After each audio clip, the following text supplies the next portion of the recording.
What's up, good people? Welcome back. Welcome back. We are back in the building once again. I'd like to thank everybody for coming on in. I'm just doing a little mic check right. Just doing a little mic check. Make sure the mic is on. Make sure that all systems are a go. I'm still getting things ready for you. Still getting things ready for you. But I'd like to thank everybody who making it on in, whether you're coming in right now during the live or you're catching it on the restream. Make sure you hit the like button. Make sure you hit the like button. We got a good one for you today. I know a lot of you remember that viral video of the dad beating his chest saying, I pay 100% of the bills and I liked it. I liked it. I liked it. Women liked it. They loved it. That's what y'all need to do. They talked all that shit, all that junk. Almost cuss already. They talked all that junk, but here they are trying to bring them down. No, I won't even say that. We're gonna watch some of the Iyama. I'm about to mess up her name. Iyama Van Zant. Iyama Fix My Life. It's actually a good show. I'm not going to hate on it, even though I'm going to crack some jokes on it. But we're about to get into it. We're about to talk about that. I'm no licensed therapist, so I'll just be speaking about this, analyzing the videos I'm going to show just from the perspective of manhood and a father. So I just want to make that very clear. There are actual serious issues that were discussed. I'm not going to play it all for you, but we are going to play portions of it. So without further ado, let's get this thing started. Holy crap, it's 50 people already, and we ain't even got the show started, and I haven't even rolled the intro. So we're about to get that going, about to get that started. But let's go, let's rock.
Peace, folks.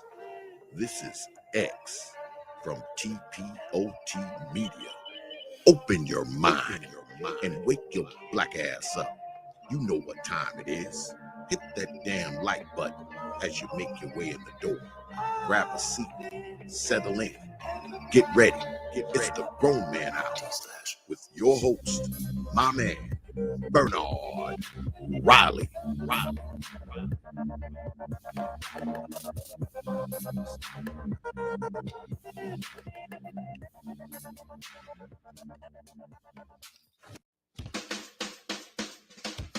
Hey, what's up, everybody? This is Mumia Obsidian Ali. You know who I am. I need no introduction, right? And you're listening to the Grown Man Hour with my man Bernard Riley, heard weekdays right here on YouTube. What do you think about that? How about that? Now let's get back on with the show. Thank you. All right. We are back. Got the intro out of the way. Getting things going, getting things set up here. But man.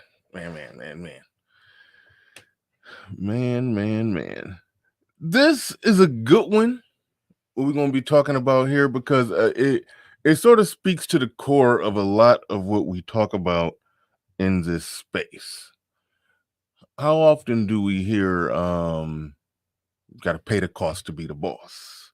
How often do we hear the term that they quite often will say, resting in their femininity? Well, if you pay 100% of the bills, then you get this result. You know, the daughters would just be peaceful and pleasant. The wife would be just a little peaceful Disney princess. I see Dark Knight Mentality saying what happened to the other part of the intro. Aloe Black's song, it's not called something something special happened today. That's not what the song is called, but that's what I call it. That song is copyrighted, so I had to kind of move away from that. Can't just get not a copyright strike, but a little copyright claim on the show every day. That's not a good idea. That's not good business. So I unfortunately had to move away from that. Oh yeah. SKC. I saw those, and I apologize. I meant to get back with you. I didn't. I wasn't. I was. Yeah. We'll talk about it. But I meant to get back with you. It's something we're trying to figure out a way to tweak the previous intro without the Aloe Black song, and it's kind of hard to do because I don't know, the song just really, I don't know, just gave life and personality to the intro, so it's kind of hard to do it without it. But that's so and trying to find some uncopyrighted music to play during the intro and probably uncopyrighted without lyrics. It's just it's a difficult task. But yeah, I forgot to get back with you, SKC. But shout out to you. I haven't seen you around in a while. So glad you're back in the building. Man. What was I saying? Oh yeah, it was a few things. I just wanted to set it up. Well, for those that don't know, let me set it up this way for those who are unaware or don't remember the viral video of the dad going off, basically saying everything that made Black women smile. And he was the shining example of, see, y'all just do this, there'll be no problems. All the floodgates of femininity and submission would just be opened up, and we just be a big, happy Black community with no problems or dysfunction whatsoever. You just got to do what this man is doing right here. And he's paying, because he's paying the bills. He's paying the cost to be the boss. And I've always said paying the cost don't make you the boss. Not if you're dealing with somebody who just hell-bent on not, for lack of a better way to describe it, hell-bent on not being bossed around or not being told what to do, or not somebody who's hell-bent on not following. Being the cost in that situation, no, paying the cost, no, it doesn't make you. It doesn't necessarily make you the boss. You got a good bargaining chip in an argument with a combative person who always wants to fight with you, but it doesn't necessarily make you the boss. The individual that you're dealing with matters. Now, you being on point while dealing with a corrupt individual or corrupt individuals, if you're talking, because the whole family could very well be corrupt. Yeah, it gives you a good bargaining chip. It gives you power. I mean, you're doing your part. I'll say that. You're doing your part if you're handling business financially. But I'm going to play the clip. We're going to get into the nitty-gritty details of it. But I'm going to play the original clip that went viral for those that don't know, for those who don't remember that. And then I'm going to explain how and why this dad is on Iyanla Vanzant getting his life fixed, or his family's life fixed. Now, here I am. Hold up. Before I even go there, let me make sure I got everything right. I apologize. So I don't need that up. Let's get that down, because that's confusing.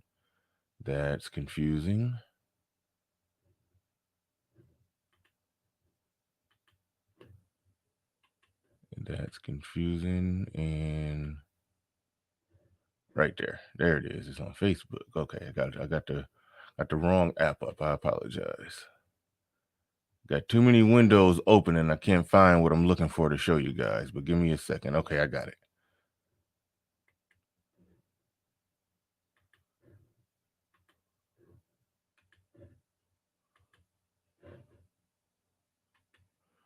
All right, how many of you remember this guy?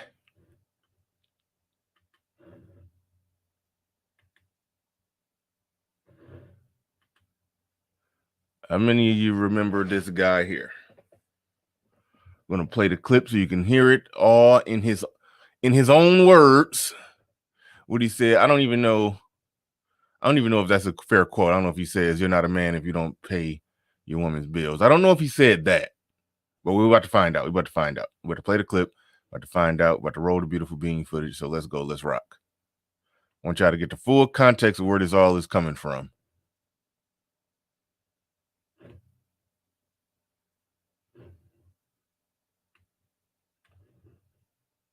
You said you've been married to your wife 18 years and she ain't never paid what? I've been married to my wife for 18 years, going on 19 years. Blue My wife has fellas. never paid a mortgage payment.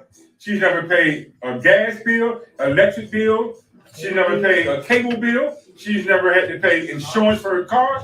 I pay for all that. But that's what a fucking man does for his family. I'm not on no pedestal behind it, but that's what a man does. A man takes care of his family. My wife shouldn't have to worry about a goddamn mortgage payment. She doesn't have to worry about the lights being on, gas being on, food in the motherfucking refrigerator. She don't pay for food. She don't pay for none of that. That's my motherfucking job.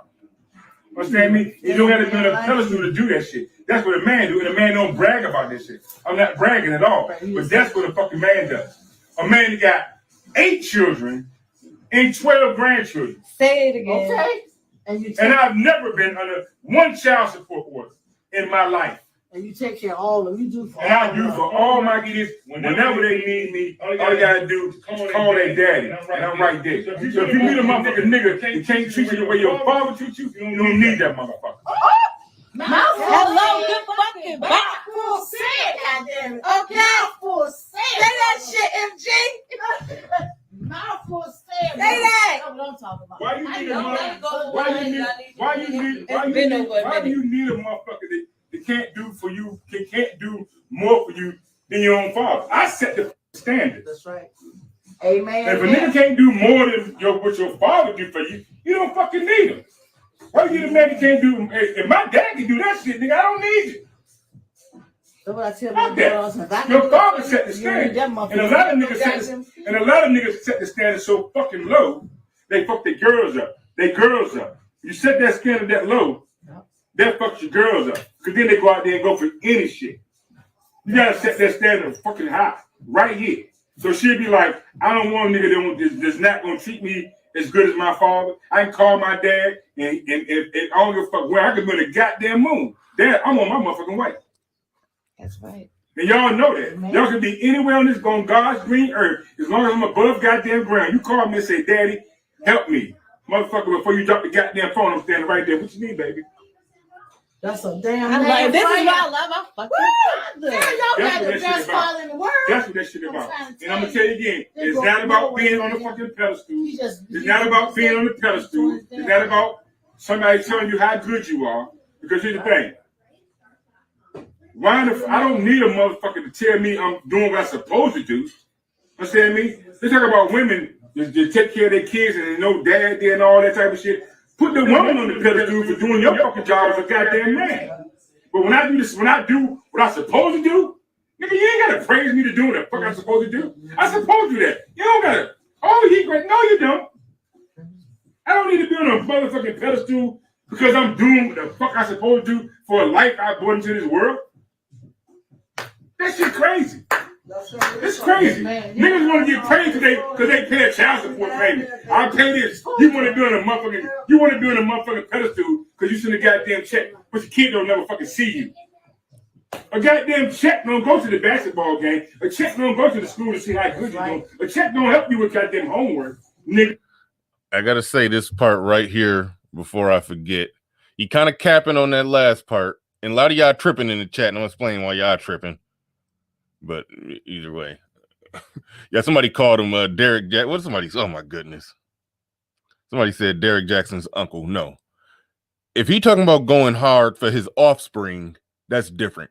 Going hard, caping and capping and all that stuff for a bunch of random broads on the internet you don't know, that is a whole nother monster. So don't call him Derek Jackson. He ain't. I ain't never seen this dude drop a video in his car called "Top 10 Reasons Why You Are Not the Problem," ladies. Like I've never seen him do that. He talking about going hard for his offspring. We're not going to equate that. So some of y'all tripping. Yeah, you tripping, Silent. Talking about he sound like a slave. You tripping. But we gonna get into that. We're gonna get into that. Some of y'all tripping. But if you're a single man and a bachelor and living your best free life, I understand you don't want to sign up for that. But in the event that you have that, that's part of the gig to some degree. That you got to work and you got to provide for them. You said it yourself, Silent. If you had a daughter, if you had a kid, you probably you spoil the hell out of it. So I know you understand that. But I understand a single man stepping back and saying, you know what? I'm not going to sign up for this shit. I understand that. And that's the difference when men are having this conversation versus women. Women feel like you ain't nothing if you ain't taking care of a woman. If you ain't taking care of a woman in some children, whether they're yours or not, you ain't about nothing. You ain't no real man. No, you can be a man and be single and not have no kids and live your best single free life. But let's not conflate the two.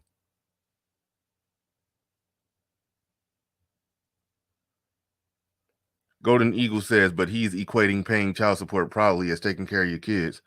I didn't necessarily get that because he said you send a check, but you're not there. The check does not take them to basketball games or not take them to this or that. So he was equating the check thing. And I said this is where he sort of capping. That's a word I just learned. I didn't know capping was a word, but okay. I think that means he's being fake. Okay. I think he's being fake because part of what was unearthed in the whole Inyama Van Zant thing, as y'all going to see, is that he's not really spending time. He don't really spend time with him. He just work all day. And so that sort of goes to Silent's point that he's a slave. But he worked. They say we never see our dad because he's always working, which is going to bring up, another issue that's going to be unearthed later on in this thing. So I will, but anyway, I just wanted to, because I knew I was going to forget that part when he said that that whole having the money doesn't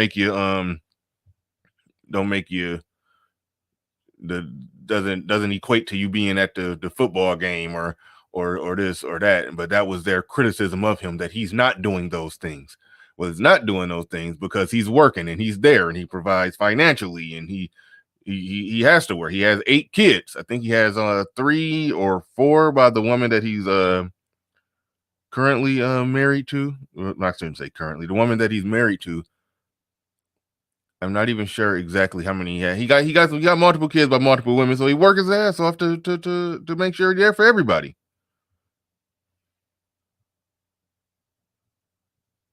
Yes, Jalen Roddy. I just learned what cat meant today. I mean, I heard people saying it. It wasn't in my vocabulary. Look, you got to understand me. I try hard to stay away from new words. If a word didn't exist a few months ago, but now everybody's saying it, I just don't hop on board and say it. I let it get like a year old before I start using it. I'd be like white people. You ever notice how white people use old slang? It's like they always 3 or 4 years behind on their slang. Like you fist bump a white guy and he after you and a white guy fist bump, he'll blow it up. Like they still doing that. Like, no, I ain't that bad. But white guys be like, they be like 3-4 years behind on their slang. Yeah, but yeah. But there's a lot to get in here too. I'm gonna roll the rest of the bean footage. You provided a check. The fuck is that? Yeah. Your kid want to see you, nigga. That's right. You stay on a whole. Any nigga with a dick can make a baby. It take a real motherfucker to be a father. Amen. All right, that was it. So let's let me stop the share. All right. All right. Now, a lot of y'all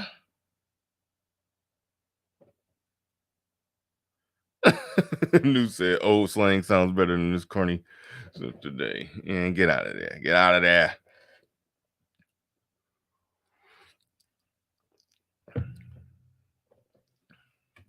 Now, what's going to happen if women in this space start talking about this? And by women in this space, I mean mostly the detractors. What we're going to see some they're going to turn into some goalpost relocation engineers. Goalpost relocation engineers. That's what we're going to see here, because ultimately they're going to say, "Oh, it's not just about paying bills. It's about you got to do this too. You got to be loving and caring and nurturing, and you got to be there, and you got to be present, and you got to hear us. You got to feel us. You got to understand us." That's what's going to come next. They're going to, whereas before, all that stuff there, it don't pay the love don't pay the bills. It's going to go back to all of that. That's what it's going to come to. But this guy was the hero of the sisterhood. This guy was the one that they said, if only more of you was like this guy, we would correct all, we will right all our wrongs and correct all our problems. But we found out in the Iyanla Vanzant video that no, there were actually problematic things going on in the house of this man. Some of it could be put on him. I mean, as the man, the leader, and all of that. Yeah. Some of it can be put on you. Some of it definitely could be put on the man. But one thing that did get missed that I guess I'll touch on this from the start, out the gate, before I get into the main video. Excuse me. Before I get into the main video, if the man is working and doing that much working and providing a household, an environment, I mean, if he's doing all of that and everybody in the house is just at each other's throat and angry and just dysfunctional and all over the place in the house, but the man is not really in that house. He's just providing. He's making sure that the bills are paid and everybody got everything they need. Who is the person in that house with those children who's supposed to be providing a soothing, nurturing, loving, caring, comfortable, cozy environment if the man is not even in that house that much because he's always working? Who's supposed to be making that house warm and cozy to live in with love, care, and nurture? Who's supposed to be doing that?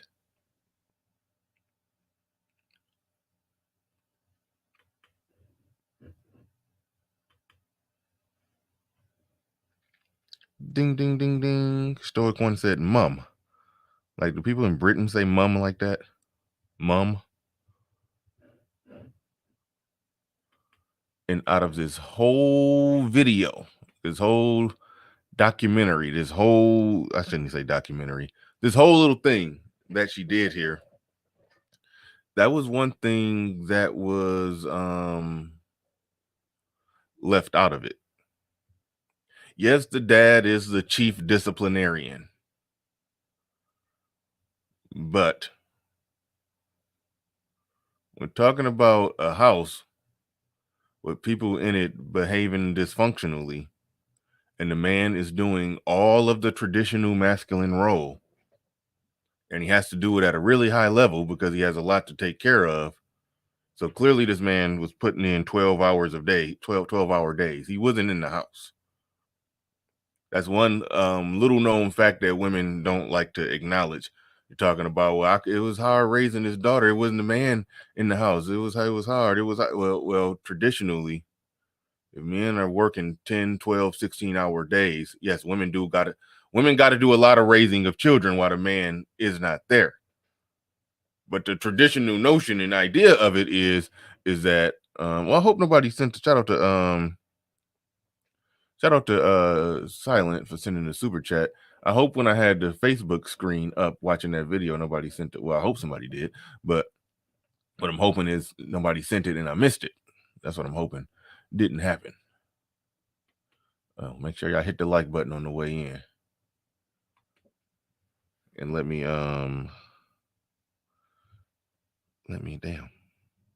like to see. I'm just not liking the video. I told y'all I'd be the last one to like my video sometimes. Now that I've done it, those of you who holding out on the like button can go ahead and hit that like button. Those like button holdouts can go ahead and get that done.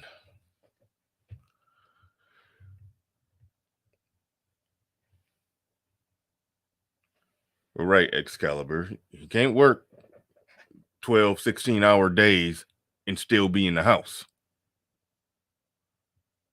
So if the environment in the house is not a warm, cozy, loving environment,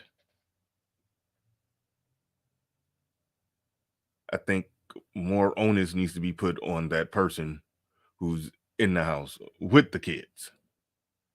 If it's dysfunction among them.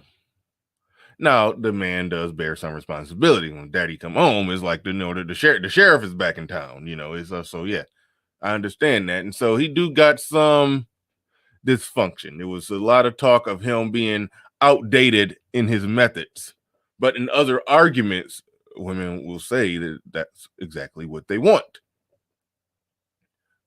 But when they're getting it, it's a problem. It speaks to what I said in the last video that I made when I responded to Derek Jackson. It just seems as if, if in this whole YouTube back and forth gender war thing that's going on, it does not matter. Men say go left, women say we want to go right. Men say jump, women want to sit down. I mean, we're seeing this. We're seeing this because we're seeing oh shit, my bad, Silent. Hold on. Hold up. I didn't mean to click that off of there. But he says the Iyama come to lobotomize my husband show. I thought you said, is that another one? Did you send two of them? Because I thought it said neuter. Okay, yeah, you did send two. Iyama come neuter my husband show.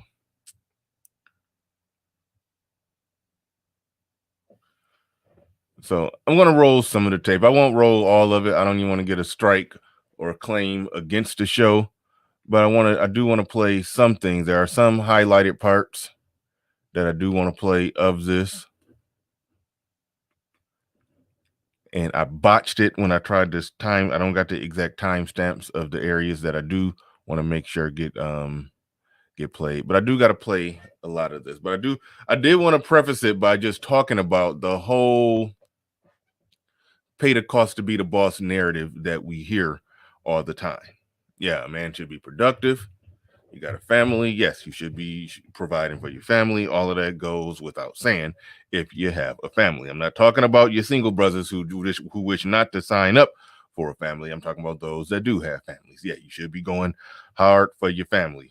You shouldn't call a brother a simp for going hard for his family. Now, if he just pull a full-blown Russell Wilson and just hop on board on an already existing family when he's a man who's successful and got money and got options and could have did better, that's another thing. But if you're starting your own family from the ground up, nah, we can't be calling that simpery. Snuggles 668, get rid of that name, Snuggles. I'm just playing. Is this a continuation from the conversation you were having yesterday with the young No, not at all. Completely unconnected. I already had this video put in the books. I mean, it was already scheduled. This stream was already scheduled. That was an interesting conversation, though. what she was saying didn't have nothing to do with paying the cost to be the boss. She was just, Obsidian played a David Carroll clip when he talking about the white zaddy worship of white men by black women. And she made a convoluted argument that they always make. Like most of these arguments, the argument that we're going to get into today, what we're going to be discussing today, is going to ultimately amount to a real convoluted argument that they make. But she made a real convoluted argument that women are going to look to or cling to who's in charge or something like that, or basically, they're going to worship white men because in her mind, black men worship white men, or no, scratch. She's saying she's going to have the slave master complex because to black men, white men are their masters. You go to work, you work for them. They can tell you where to sit, when to go on break, when to use the bathroom, when to start back working. He's your master telling you what to do. So how's she supposed to submit to you and you submitting to somebody else? So she's just going to look up to the master. Okay, the obvious problem with that, as I broke down on the show, is that I'll always say this. Well, how do white women manage that problem? Because the white man that they work for the white man that they're in a relationship with, that they're married to, is a white man that works for another man. He's a foot soldier. He don't own Microsoft. He work at a call center at Microsoft. He's told where to sit, when to go on break, when to eat, when to piss, he's told all the same things. He's a foot soldier. Now, these black women who's talking about worshiping white men, like, if you got a shot at Bill Gates, by all means, don't let me get in your way. But you don't got a shot at Bill Gates. So you're gaslighting the black men that you have access to because there's other white men who essentially work the same job as the black man that you're with or that you have access to. So you're talking about worshiping foot soldiers. It's like you're worshiping stormtroopers because Darth Vader got a lot of power. It's like that's where the argument breaks down. Yeah, somebody said nigga dancing. Yeah, it was a lot of nigga dancing. Yeah. She was talking about basically worshiping stormtroopers because Darth Vader got a lot of power. I mean, but in a capitalist, open market capitalist country, when everybody can be a stormtrooper, then what's the difference? Then okay, so one stormtrooper has a similar skin tone as the boss that everybody works for.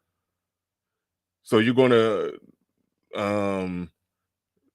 be disrespectful to the stormtrooper that does not have the same skin tone as the boss that everybody works for, because the top 1%ers owns mostly everything. Most of the vertical businesses that actually hire most of the people that work in this country are owned by top 1%ers. Don't let them fool you when they say that small business is the biggest employer. Small business is kind of a small business by the government. Last I checked, it's probably changed. They probably adjusted the numbers, but a small business, last I checked, and this was around 2012, 2008, because this came up when Barack was running for president, and McCain was saying he's going to raise taxes on small businesses. But a small business was defined as making less than $5 million a year and having at least 100 employees. So if you make $4.5 million and got 89 employees, you're considered a small business. Okay. How many white men make that? Like less than a fraction of a percent. In order for their arguments to make sense, they have to take that and extrapolate that down to all white men and give white and essentially say that they're taking the accomplishments of the top percent of a percent of white men and extrapolating that down to all white men and justifying bowing down and licking the toes of a stormtrooper. That's essentially what the argument amounts to. Now, she tried to cop a plea and flip it back to, oh no, I'm about black business. I'm about black people owning everything and then hiring the people. Okay, well, me too. But in the meantime, if you justifying licking the toes of a stormtrooper, then you on some BFF. You on some black female effery. That's all to it. Now, if you got a shot at Bill Gates, by all means, go ahead. But don't tell me Bill Gates' success got anything to do with you licking the toes of the white guy who mopped the floor at a Microsoft building. Don't try to don't try to equate those two things. Like, but that's what they try to do in these arguments. And just for the record, Concrete Rose was in the chat agreeing with her. We gotta let the record show, because they said in that debate, yes, Sister George, if you're listening, I'm being Al Bundy, 4 touchdowns. Yeah, in that debate, they said that they didn't really believe the things that they were saying. They were just debating the position because that's what you do in a debate. But I told y'all, keep your eyes open. They gonna come out again and make those arguments in a different context, but the same way. And they did it. They've been caught red-handed. They've been staying off the submission topic since that debate. Go watch their old archives and go and just listen to them when the conversations come up. They sisterhood like a they sisterhood to their core. They sisterhood to their core. Oh, I'm a pick me. No.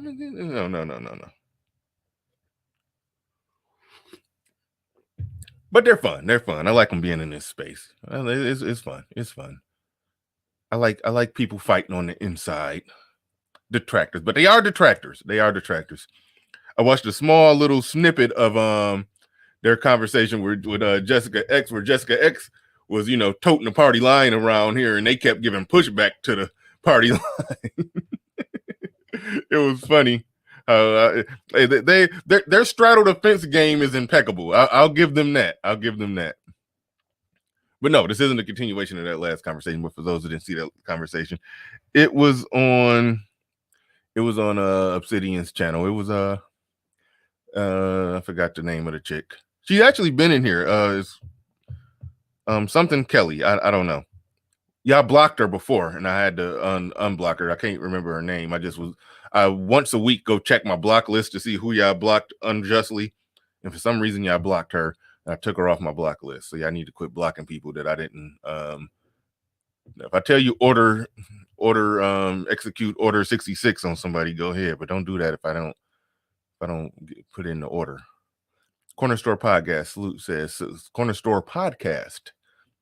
says salute to the grown man hour. Thank you very much. I appreciate that. Hopefully I didn't miss anybody on the super chat. My man Cajun Rays, he said, my dad worked just like this man. My mom was a stay-at-home wife with myself and 5 siblings, and she cheated years later. My dad died. No way. Ooh. Sorry about your dad. I think you're saying your dad died. Yeah. Sorry to hear that. And yeah, man, it's a thing.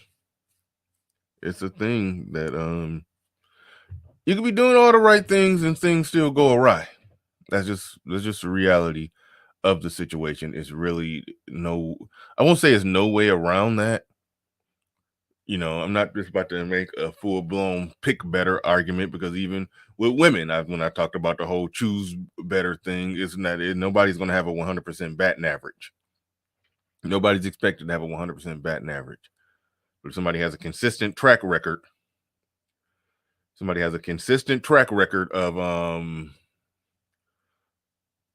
not just a consistent track record, but a consistent track record and a damn near stated preference for certain types, then they can expect a certain type of results. They can expect certain types of dysfunction. But then sometimes you can do. Somebody said Pretty Smelly. Okay, Pretty Kelly. Yeah, that's her name. But yeah, she went to the moon with some of those arguments, and she copped a plea and tried to say that she wasn't saying what I said that she said, even though you can rewind it and see that she said it. If she was just talking about business, then she should have never brought. She say a lot of y'all in this space be saying y'all want a woman to submit to y'all, but then she gave all the reasons why they're not submitting and why they're more apt to submit to a white man. So yeah, Yeah, there's that. But yeah, she was on some goofy stuff. Bernard, so my man Silent Lamont says, Bernard, all of this is the bachelor tax. Woo! Now that men are not marrying women, women are trying to convince men to pay for them to still subsidize them. Social shame to pull it off. Yeah, these jobs that keeps away from home. These jobs that keeps, I think, men away from home all the time. You should know that cheating is probably happening. Definitely a possibility in many cases. Many cases. I mean, there's data on this. There's current data on this that women are cheating close. I mean, it's some data. I saw some data that suggests that they cheat more. I saw some data that suggests that men, or that it depends on the study. There's some studies where, it's kind of showed that women cheat more. Definitely between 18 and 29 when they're in their most, in their highest value prime. The Family Institute of Family Studies showed that, yes, women in that age group, married women in that age range, cheat more. They don't start cheating less than men until they get over 30, what we call around these parts as post-war women cheat less, which is interesting. But yeah, when they're in their heyday, they physical prime, they monkey branching prime, they tend to cheat more than men do at that age. But over 30, men cheat more, which kind of makes sense because over 30, a man is further along in his career. He's making more money. He's more, successful. He's more out there. He's, and the woman at that point, hopefully she's gotten all of her hot girl summers out the way. But the data that flies in the face of that, not the cheating, but the hot girl summers, is that as Obsidian and many others has pointed out, the STD rate, the single mother rate, the out of wedlock births, all of that, those rates are higher with, the older women nowadays. So younger women, shout out to the younger ladies, are kind of getting it together. But that could be a factor in a result of millennials and zillennials or whatever they call it. For some odd reason, it seems it's counterintuitive, but they're having less sex. Counterintuitive, but they're having less sex. He said, these hoes are simply selling submission. It only costs 6 figures. But are they really selling it? Can you sell it? Something like that can't be sold. I'm gonna get into playing this video, but we got a good conversation going. And I'm not gonna play that much of it. I just wanted to just get the conversation started on it. Because it's too much. It's a whole hour and almost 30-minute show. So I got a few highlighted pieces I want to play. Entanglement L says submission costs $40.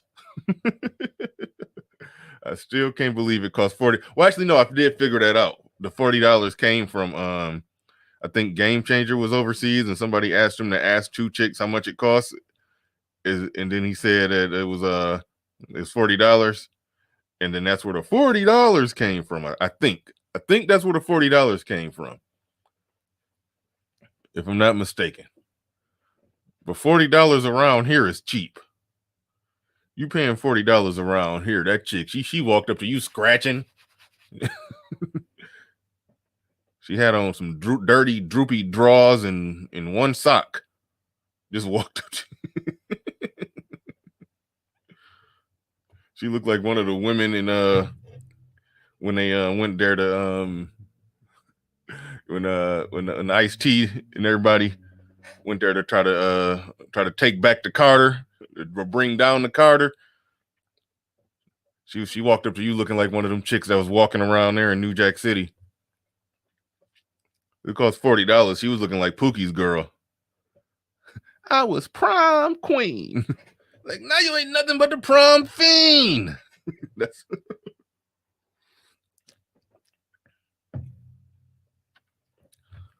I thought Tony Maceo's I Got 75 was a little was a little cheap. But I mean, I'm not in that market. I'm not in that market. I'm not in that business. So I don't know. But I thought 75 was. I mean, I got 75 is a good starting price. I put it like that. I think I think he even said this. I think negotiations can start at 75. That's more reasonable. That's more reasonable.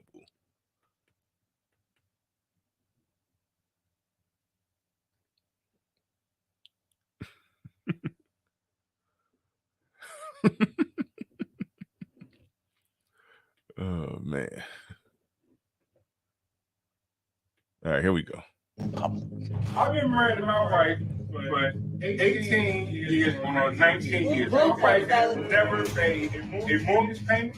She's never paid a gas bill, electric bill, but that's what a man does. My husband's like, I got, 1 million views, but it was uncomfortable to watch just because of the comments people wrote. First of all, they don't really know us. To the world, it was just like, oh, this perfect father Quay. Y'all don't know the real him. He's arrogant, he's rude. Like, when he get mad, he throws stuff in your face. You have kids out here that would love to be in my children's shoes. Financially, he's always been there, but sometimes I feel like he should pick up the phone and call me just to see how I'm doing. He pays the bills, he makes sure I have a roof over my head.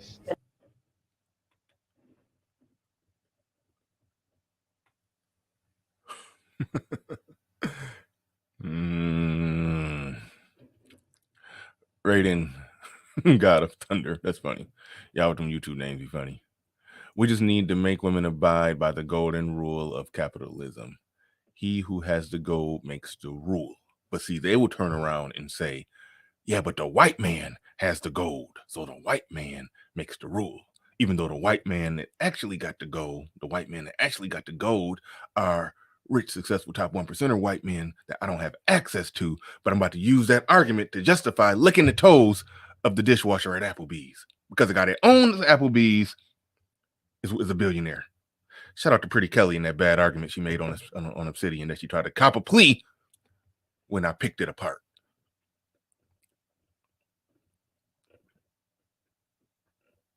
Oh, shoot. I'm scared to see what Mr. Shane Vitch is talking about here. Mr. Shane Vitch says, my best friend from college DM'd me to credit me for a prediction I made years ago. His wife recently asked for a divorce after 18 years of marriage. You said your best friend from college been married 18 years. That will make you 40 something? Dude, I'm sorry. I mean, I apologize. I would have thought you was in your early 20s, bro. The way you be posting all the goofy shit you be saying, I thought you had to be in at least your mid 20s. My bad, Shane Vicious. I'm like, how old are you, man? I'm like, hey, I thought you was a young man. You old. Well, middle age. Thanks for the super chat. I appreciate you. Just take the roast a little bit. Take the roast.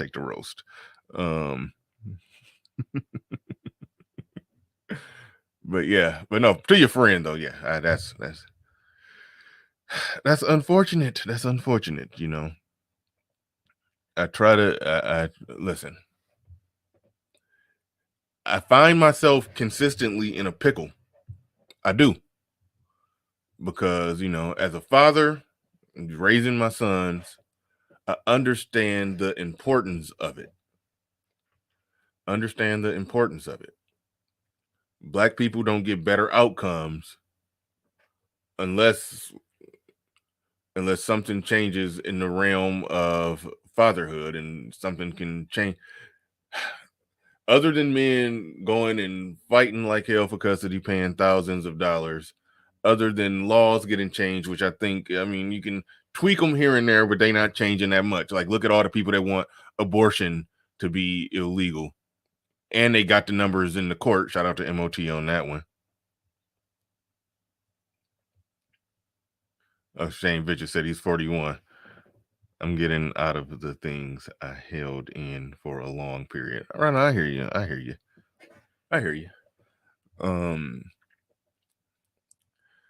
Like, the hands of the law are very, very, very slow moving.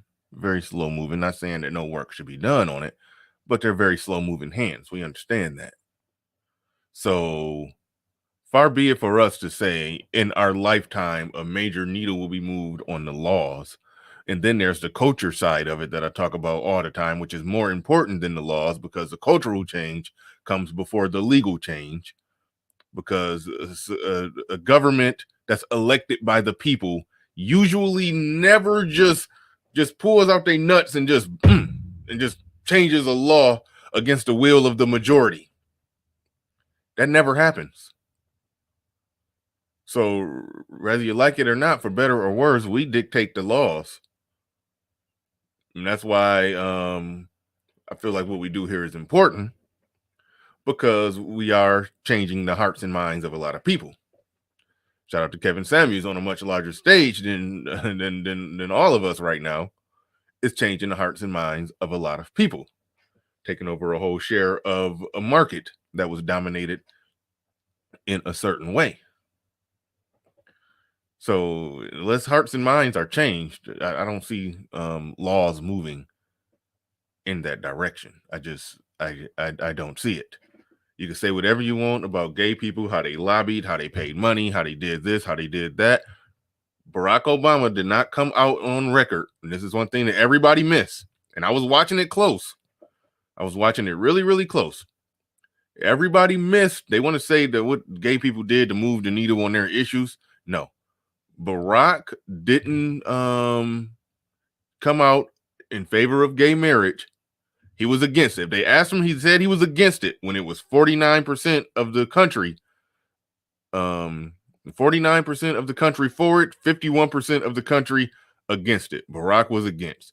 Soon as those numbers changed, soon as it went from 55-45, he didn't move. It went from 53-47, didn't move. 51 to 49, didn't move. Soon as it flipped to where 52% of people were for it, Barack jumped on board. He moved with the people. And then, yes, it did happen to be the case that they were politically organized and did their part. But they had to change the hearts and minds. They had to liberalize the people. It wasn't until the people got liberalized and accepting of gay marriage, that's when gay marriage was able to become, well, people got liberalized and accepting of gay people. That's when gay marriage was able to get passed. So going back to what I was saying, it's hard out here for somebody who thinks the way that I think, where I look at the data and I see the outcomes of black people when black men and black women, raise kids together in a functional household. I can easily look at that and say, hey, we need more of that for better outcomes for black people. But it's disheartening when people do try it and then you see the outcomes of it. You see the high divorce rate. You see what percentage of women files the divorce. You see all the odds, ends, and effery that I even went through. That puts me in a rock and a hard place to where, yes, better outcomes for black people is a good thing. Better outcomes for black people happen when there's more black families, actual families. But when men roll up their sleeves and try to do it, they're getting a lot of modern day BS.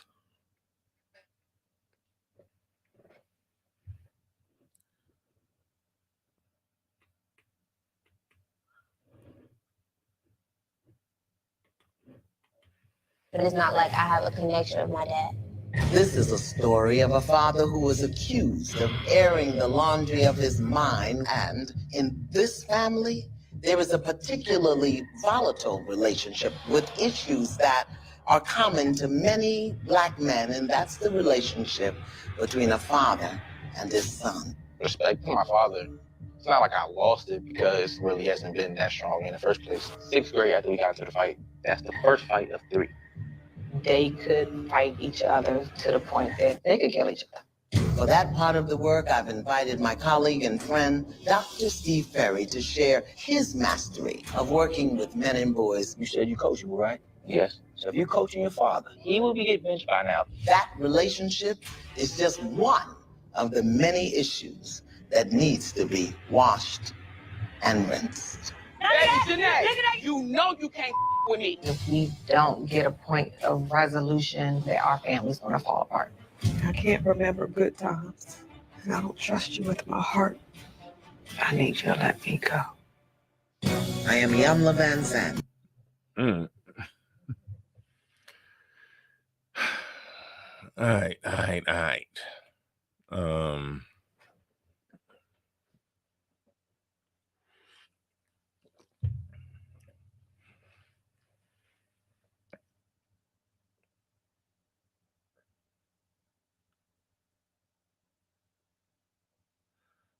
I'm just trying to check out a few things in the chat. All right. Now, it's disheartening when you see a young man, I think the boy was about 17 or something like that, 17, 8. I said, okay, bye, bitch. Now, what that all reminded me of, like, we all remember the scene in Fences, right? The scene with Denzel Washington when he was talking to his son. And he was explaining. I should play it.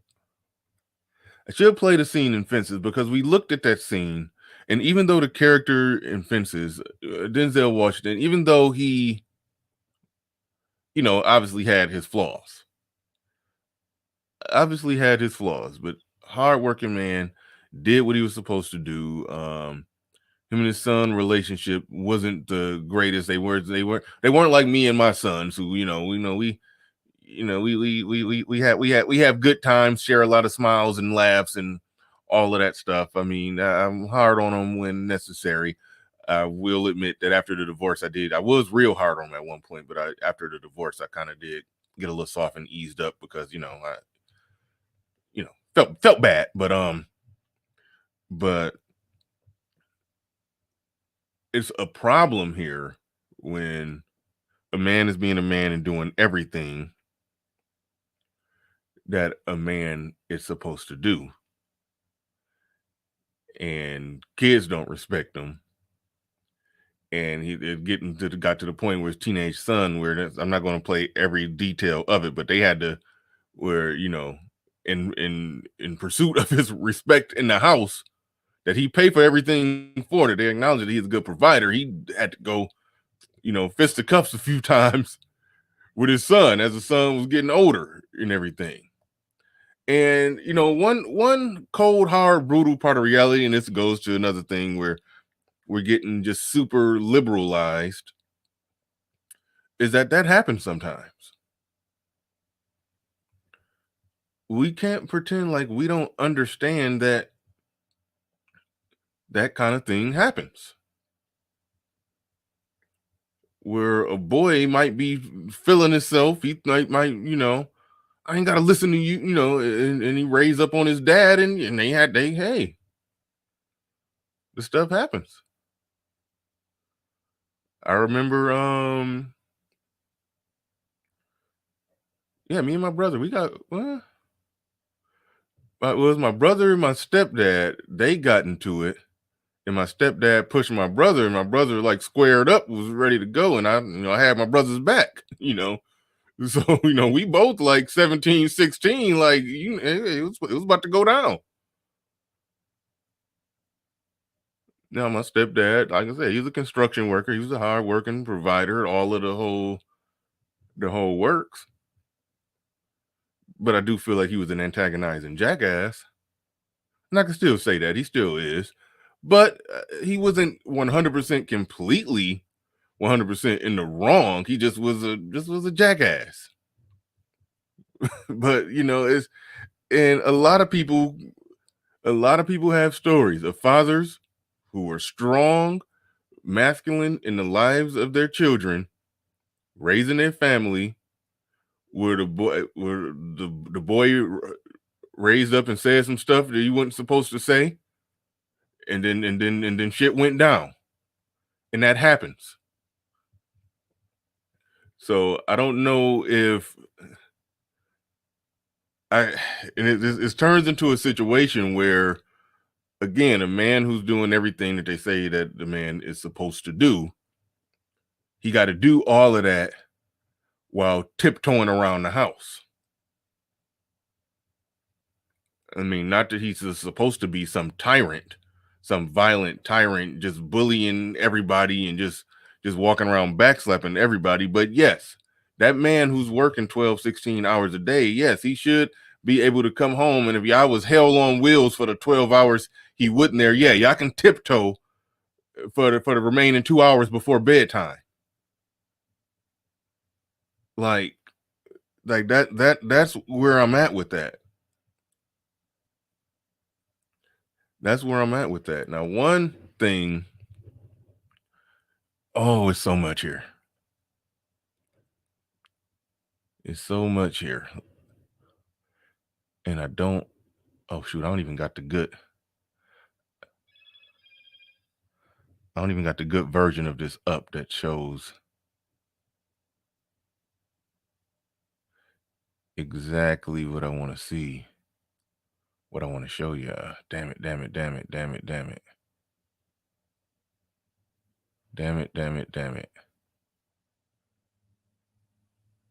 Hold on, give me a second. Stand down and stand by.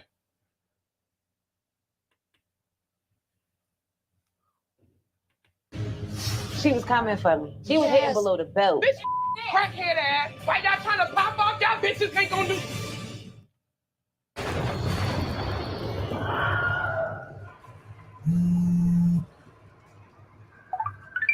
Yo, this commercial is funny as hell if y'all haven't seen. I'm actually going to let this play and not skip it for those of you that haven't seen that.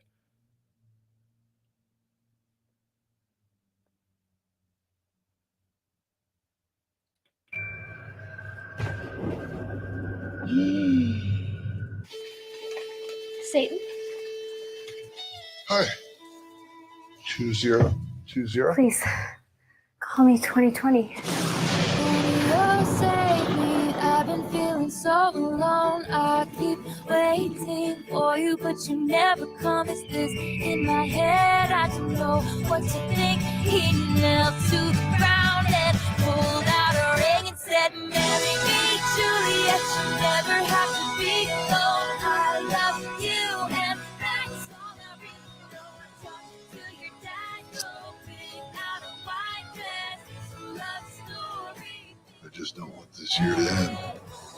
Who would? That commercial was funny as hell first time I saw it. Somebody said, "White, that's the wife." Was that the wife in black? No, I'll show you. I'll show you who the wife is, but just give me a second. You the king. If you the king, why is your kingdom in ruins? I don't know. And have you made space in your life where the queen can give you counsel? Because one of the things that keeps the king upright in the throne is the queen. Messiana. Yeah, see where that's going. See where that's going. I said at the beginning that if the man is working and he's not at home, he's working hard, he's paying the bills, he's doing everything to make sure that everybody got what they need, more than what they need. He said they to make sure they get what they want. They get what they want and they need. And he's not working. He's out working. Now, excuse me. Dark Knight Mentality says Satan is SYSBM. Now, you're assuming that Satan is black. You're assuming that Satan is black.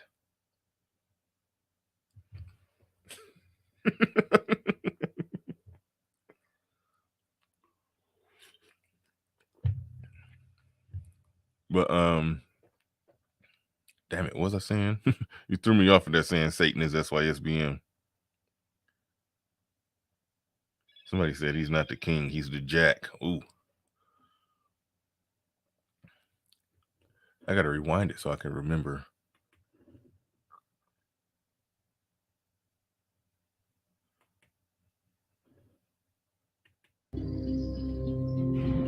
You the king. If you the king, why is your kingdom in ruins? Oh yeah. I don't know. And have you made space in your life where the queen can give you counsel? Because one of the things that keeps the king upright in the throne is the queen. Messiana. All right. This is the part that I was trying to get at. I said earlier, I got to say it again because it's very important. If the man is working and paying all the bills and doing everything that a man is supposed to do, that means that that woman is at the house, or she's at the house more. She's there. That's almost like her domain, her nesting place where she's supposed to be nesting and cultivating a loving environment. But if it's not a loving environment and everybody's at war with each other, then, you know, some of that can fall back on the man. But what I'm saying, if it's not a cozy, warm, when he's doing 100% of what he's supposed to do on his end, and it's just so much strife, it's not a cozy, warm, loving environment. I think that a lot of that does have to fall on the woman. And it's going to be something that exposes that they glossed over. Because one thing that happened in here, I feel like they glossed over all of her responsibility. They put everything on him. And they even tried to charge him up with being abusive. But when it came down to it, the only thing they really say is verbally or mentally abusive to his wife. He said it was one instance in I guess 20 years where he did do something. Just one instance, not condoning it, not justifying it, not saying it's okay. But when it comes to, but there was one moment where he didn't hit her, but it got violent. Put it like that. He didn't hit her, but it got violent one time, like 12 years ago. Put it like that. And so that happened. That is on the record. That happened 12 years ago. 12 years ago in a 20-year marriage one time. But other than that, the only thing they could charge him up with as far as abuse is emotional, and emotional abuse is kind of shaky because that depends. That how's that person making you feel?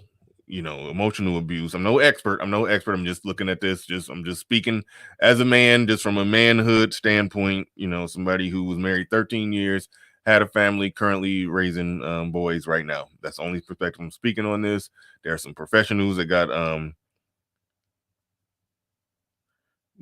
better, more qualified things to say. I do want to point that out, but I'm just talking to men about manhood, in that you would think that if you're doing your part on the providing end of it, that they say is the most important part, a space and an environment should be created there while you're not there working 12, 16 hours a day. A space and environment should be created there to where she could be, per their arguments, she should be now allowed to be feminine, allowed to be submissive, allowed to be peaceful. She's able to do it now, which means those kids should have been raised in a nurturing, loving environment.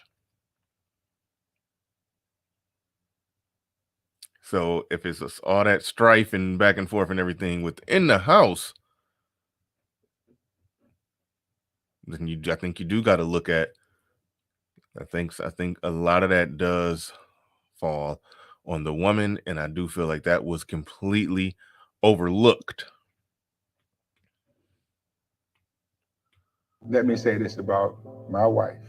I love that woman from here through the universe. And most women would have ran for the hills. We meet a man who already had 4 kids, and my wife treats all of them as if they were hers. My oldest is Janae and Shanae. They're the twins. They were first born, and were not a part of my life when they were younger. I was a single dad raising Ashley and Little Mark, who is not here when I met Jamil, and then Jayden and Jordan. All the blended and everything, we're okay. But we do have issues. So she treats them all like her own. Right. And my question to you was, do you allow the queen to give you counsel? I think so, but sometimes, and I have to be honest, that the other one, that roar, comes The out. thug. Yeah, but Miss Liana, but sometimes we not lockstep when it comes to the kids. Well, is she not lockstep with the king because he has abdicated the throne? Or are you trying to hook her up with the thug? Maybe she don't want to be with him. Now you see how even he's wording it that way, saying that they're not lockstep when it comes to the to the kids. So I said this before, since they're using the king and queen paradigm that I hate, that I sarcastically play with all the time. If the king and the queen are not on the same page, well, then who's on the wrong page? If the king and the queen are not on the same page, then how do we determine who's on the wrong page? Obviously, you have to conclude the queen is not on the wrong page. So they don't need to be, hey, we not lockstep with the kids and all that. I'm going to get to that. This will be the last part of this that I'll play when we get past this part right here, because there's so much going on here that I can't get to it all. This will be a long ass stream.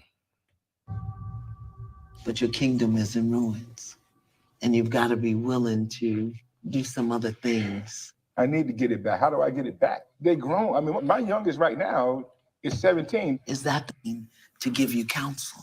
I think so, but sometimes, and I have to be honest, that the other one, that roar, comes The out. thug. Yeah, but Miss Liana, but sometimes we not lockstep when it comes to the kids. Well, is she not lockstep with the king because he has abdicated the throne? Or are you trying to hook her up with the thug? Maybe she don't want to be with him. But your kingdom is in ruins, and you've got to be willing to do some other things. I need to get it back. How do I get it back? They're grown. I mean, my youngest right now is 17. Is that the one that you fight? Jordan? Yeah. We got into it. What does that mean, we've gotten into it? The last situation that we got into was him and his sister. Jaden evidently called him out of his name. He comes towards her, grabs her arm. I'm grabbing him like, hey, I don't care what she says and anybody says. You don't have the right to put your hands on someone because they say something that you don't like. So at that point, I don't think he meant to, but he pushed me back. And You don't think he meant to? He meant to. Mr. Mark, you don't think he meant to? Yeah, I didn't want to think that. Okay, well, let's think it together. Yeah, when he pushed my hands off, I kind of failed. And that made you feel what? Basically, in my mind, you pushed the king down, bro. In my house, everything you have, I provide. You need to go stay with your grandmother. You got to go. You're not gonna be in my household and this happened. I'm the alpha in here. I just think your paradigm is outdated. You measure your worth and your value by what you do, not by who you are. And where did men, especially black men, get that idea from? Measuring our worth and our value by what we do. Who holds that one over the head of black men more than anybody? And then now that a black man is all about the doing, oh, well, you shouldn't measure your worth by that. Again, this just turns into more of the goal relocation engineering work that they're doing. I mean, the goalpost relocation engineers. Goalpost relocation engineers.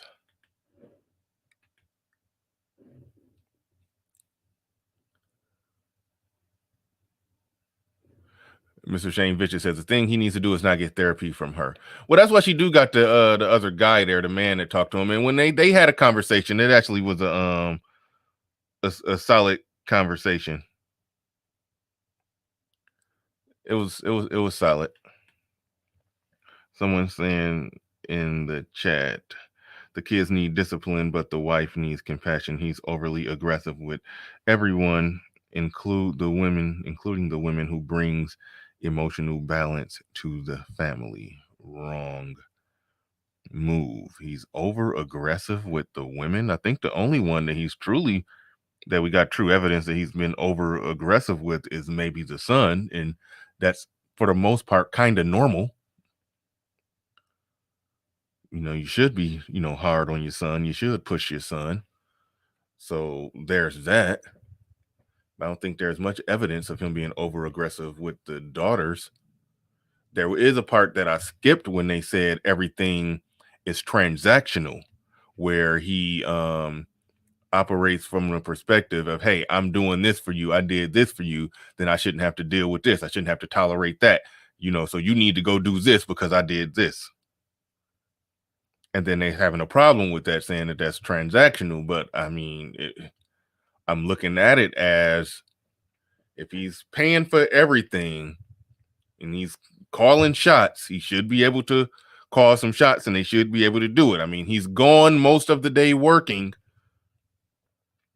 So he come home. Yes, y'all can tiptoe around him for a little bit of time that he's there before he goes to sleep. Like, I mean, that just kind of is what it is in the name of order and peace in the household. Yeah, they ought to that's how it generally should work. Name him. He's done what he had to do to take the throne, take the crown, to sit on the throne per your usual argument. He's done it. You shouldn't get no pushback. He ain't asked nobody to jump off a cliff. Jackie's Retro in the building. He says in DC, you would need to work 2 full-time jobs to make 70 to 100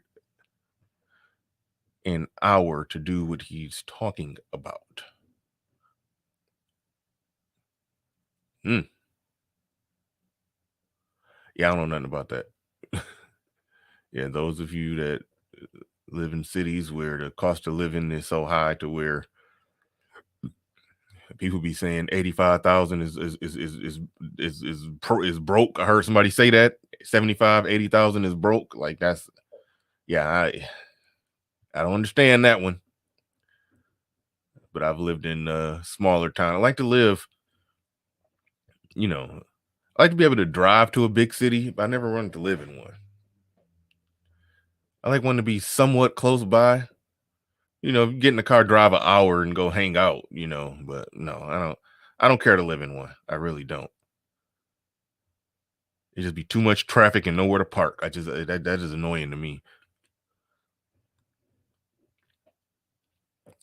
Michael Ross in the building. He says, notice how they train the boys to accept their own future emasculation. Good point. Good point.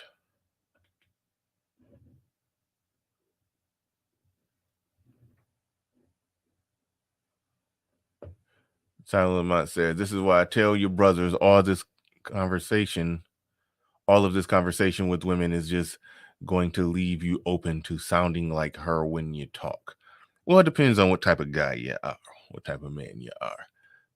But I mean, I'm seeing somebody here looking at him, somebody who's wide open and down to negotiate.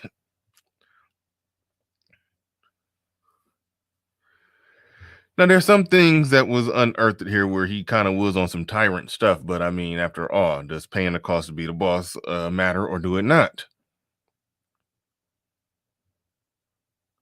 But we're going to get into a few things coming down the pipeline with this. But let me play a little bit more of this.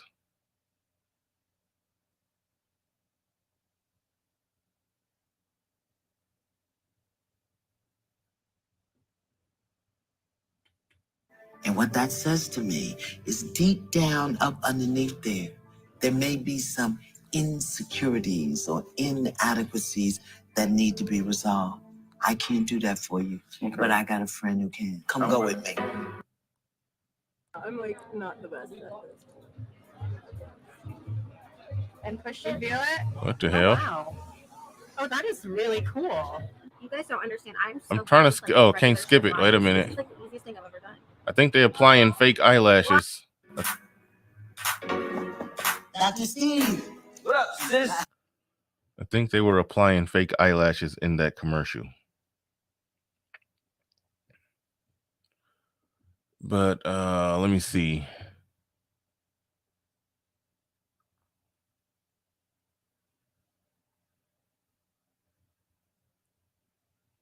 Let me see. There's a few things here.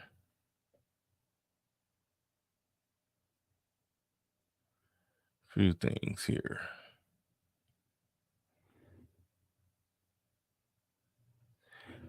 know what?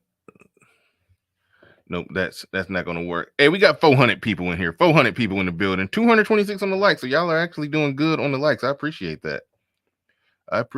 We can get them up to 250. Let's I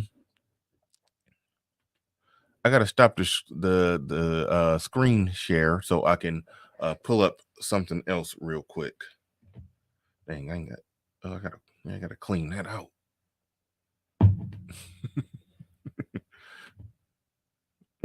Anyway, I got to clean that out. Let me see. Got to pull up another because that the copy of it, the video that I was showing didn't have the end of it, and the end of it is when it got interesting. Y'all could kind of see in the previews the daughters getting dysfunctional with each other. Y'all could kind of see that.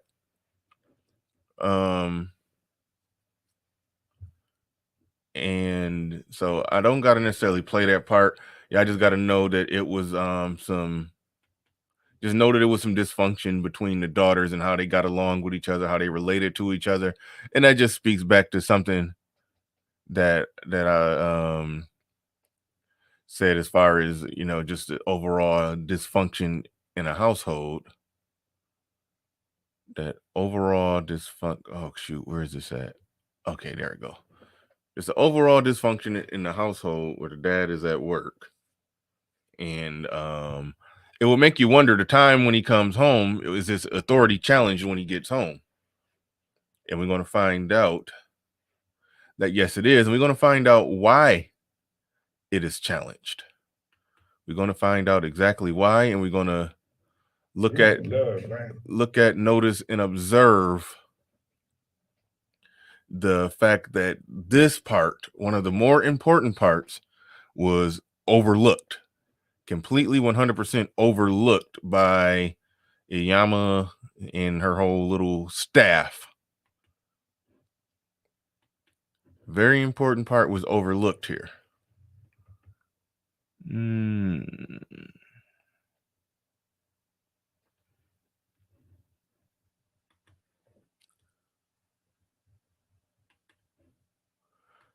I think that's it. Nope, that ain't it. Hey, that's a scene from Fences I had up that I'm not going to play, but I was looking at that, drawing comparisons and parallels. So let me get rid of that because I'm not going to play that. I apologize for not being quick with the trigger right now, because I know I don't like dead air and I don't like y'all looking at my confused face trying to figure out what I'm doing. So I apologize. But it gets interesting during the end. Here.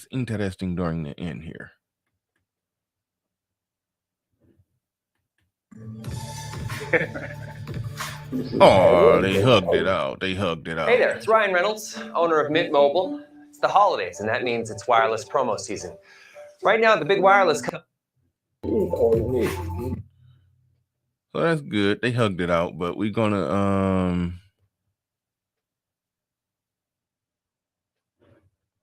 oh yeah, can y'all even see that? Oh yeah, y'all can't see that. Okay, good. So y'all can see that.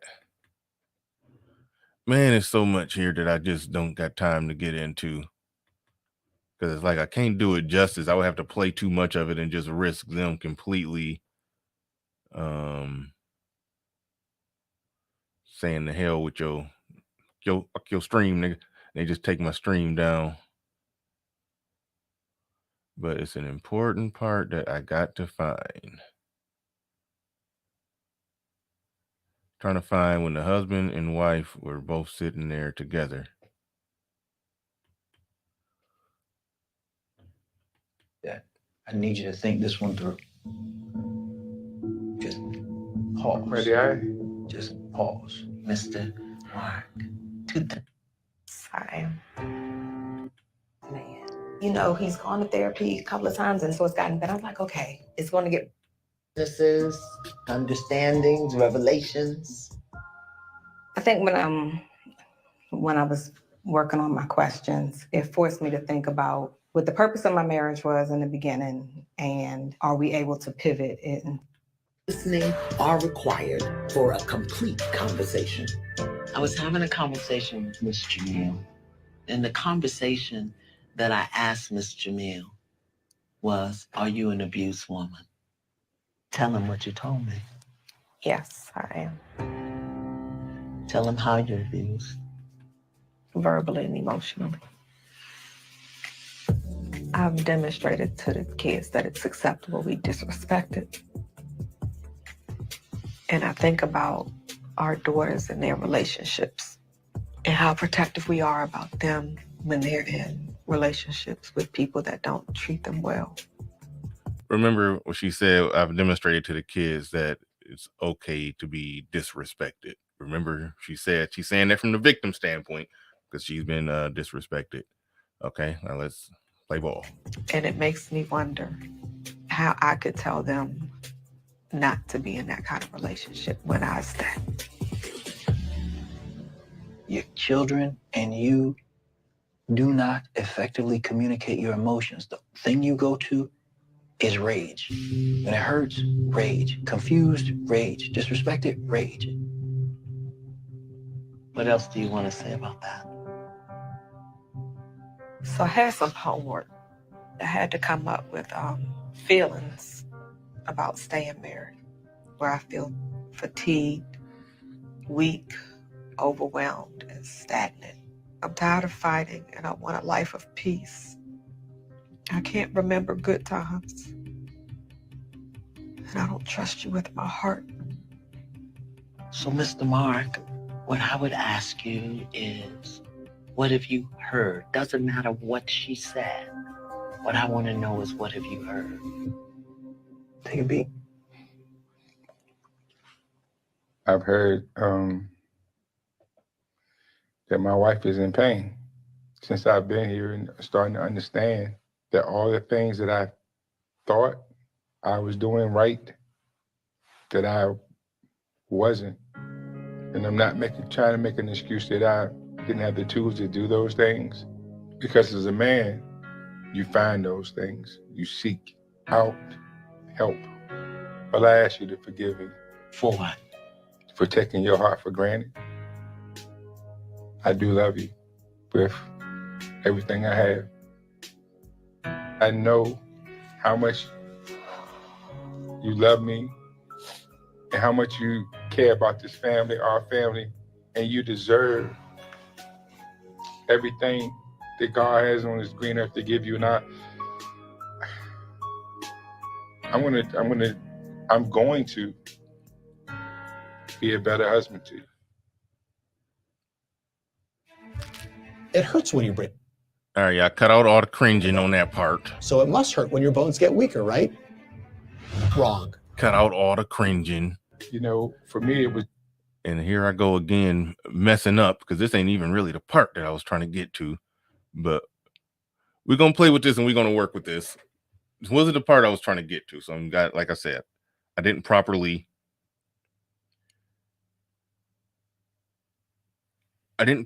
time stamp it like I meant to. Because I don't got the proper part. But don't worry, it's right around the corner. I'll be able to find it. But again, the charging up with abuse aspect of this, that was wrong. Talking about verbal abuse and emotional abuse. That part was wrong, but I'm trying to get to. It's just about work. Trying to get to a particular part of this that's really telling of how they completely overlook and skate by everything else that's the problem, and everything that I would say is the actual problem. So I'm trying to get to that. About as long as you didn't have to worry about looking at a label or looking at a price, everything was okay. If the bills was paid, everything was okay. What are you complaining about? That's what I was doing. Sit right there. I told you that wasn't what I wanted. I told you that. I said, we could be together in a goddamn box as long as me and you against the world. I told you that early on. I said, you can't keep fighting me. And you continue to fight me every step of the way. Go post relocation engineers, by the way. Let's carry on. Carry on. And I feel like if I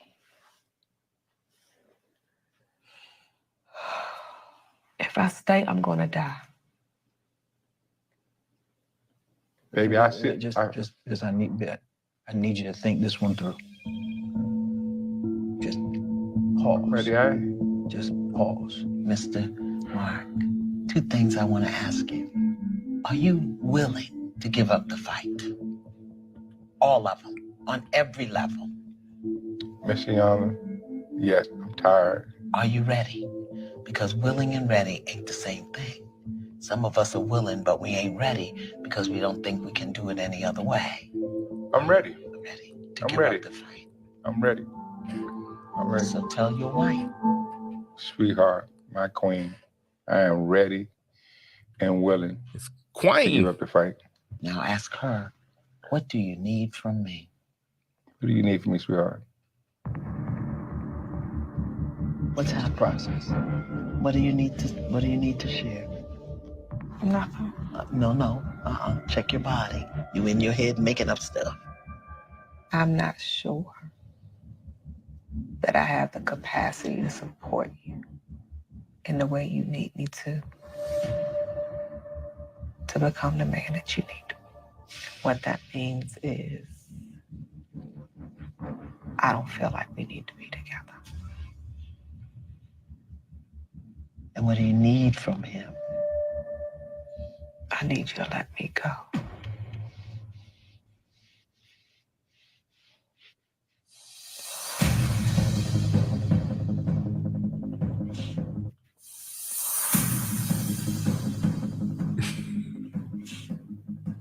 Can we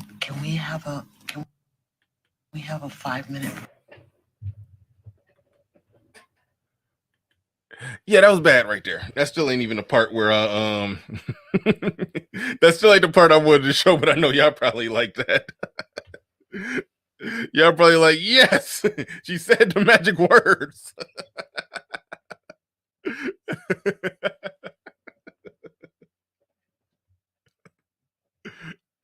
Yeah, like help her back. Help her back. Shout out to Jerome D. He says all he had to say was you're free to leave. Yeah, see, I know y'all support and approve that message, him just helping her pack. Oh shoot. Y'all ain't shit. But no, I mean, look. The things that he's charged up with here, you know, it got violent with him and his son. That happens. That happens with a boy coming of age, 15, 16, thinking he grown. Sometimes things happen. It happened when I was coming up, not with me, but with my brother and my stepdad. That kind of thing happens. It happens. I was ready to get into it if they would have, they would have got to swinging. I was going to jump in. There's only one time of some actual abuse between him and his wife 12 years ago. I think that video went viral 2 years ago. So I think this would be a 20-year marriage. 12 years ago, he got violent one time, didn't punch her, but I think they said he choked her or something like that. Or grabbed her by her neck or whatever. Not good, but that happened one time. So that was the only actual violence. So everything else was him that he's been charged up with, in my estimation, is stuff that amounts to he paid the bills, he the boss, y'all gotta do what I say. But it was never clearly stated all the times that he told them that they got to do 1,000 jumping jacks and scrub the kitchen floor or the basement floor with a toothbrush. They never said that. So what it sounds like is a house where everybody in there was just hell on wheels, and then he come home barking, and then they, fighting and arguing back with the barker, who was paid the cost to be the boss. That's ultimately what it sounds like and what it comes down to.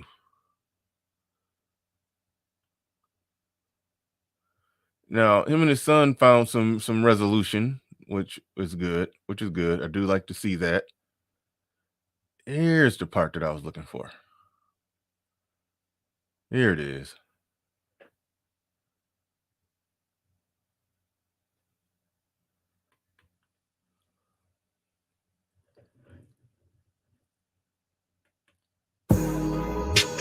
And Shane Vicious, who said something in the chat, he said, Bernard, you still want to see more black families? Yeah, black fathers raising their kids is a great thing. What you talking about?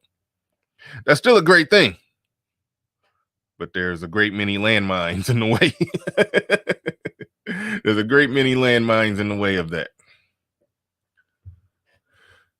But here's the part that's really the clincher for me. Have a seat. I don't want y'all to leave here with an incomplete conversation. Okay. Last night, did you say you wanted a divorce? That's not what I said. That's what I thought. What did you say? Look at her double talking.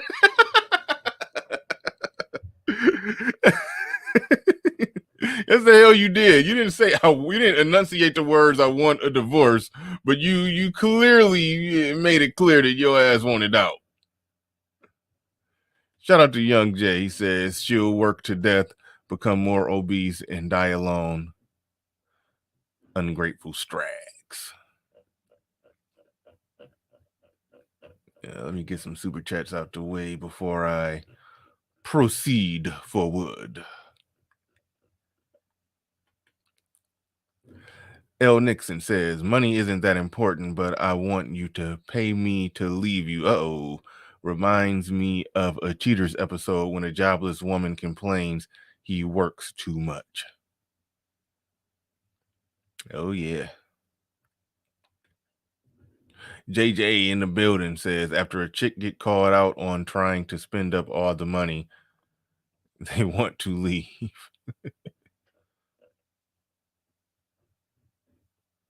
It was a part in this. I don't remember where it's at. I'm not going to waste time trying to find it, but it was a part in the middle of this where they were basically saying Yama was telling her, well, you accepting all this money from a man who you don't love, that make you a hoe. And Yama did say that. That was funny. That was funny. Sorry, black man, you will never be the boss with a black woman. Thank you for your super chat and all your doom and gloom, Mr. Shane Vicious. We appreciate it. We appreciate it.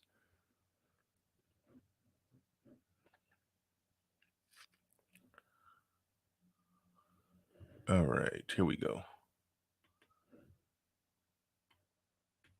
I said, I need you to let me go. And what I meant by that was, let her go was a metaphor, apparently. Okay. It was a metaphor. I don't want you to let me go. I just want this. It was like a spiritual letting go of the spiritual bond of iniquity that bonded us. I need you to let that go, put it in the waters of purity, bring it out and make it whole and new again. Hallelujah. Okay. That's what she meant when she said, let me go. Not physically, let me leave. No. that you allow me the space to find myself, which does not necessarily mean that I'm leaving. From what I thought I heard, my night was terrible. Yeah, and I woke up pissed with you this morning. First of all, you didn't practice any of those last night when you sent her that text? I thought that I had self-control. Cowboy said, go shopping. That's what she meant. She meant go shopping.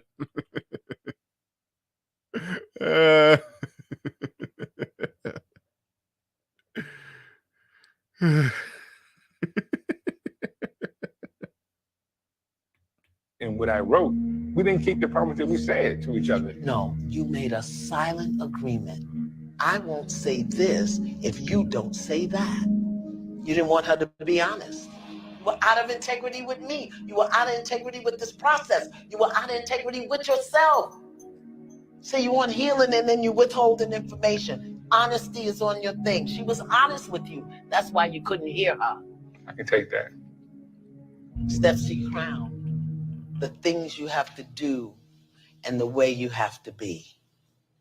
And I spoke to Miss Jamil and I said, to be your queen, that's what she has to be.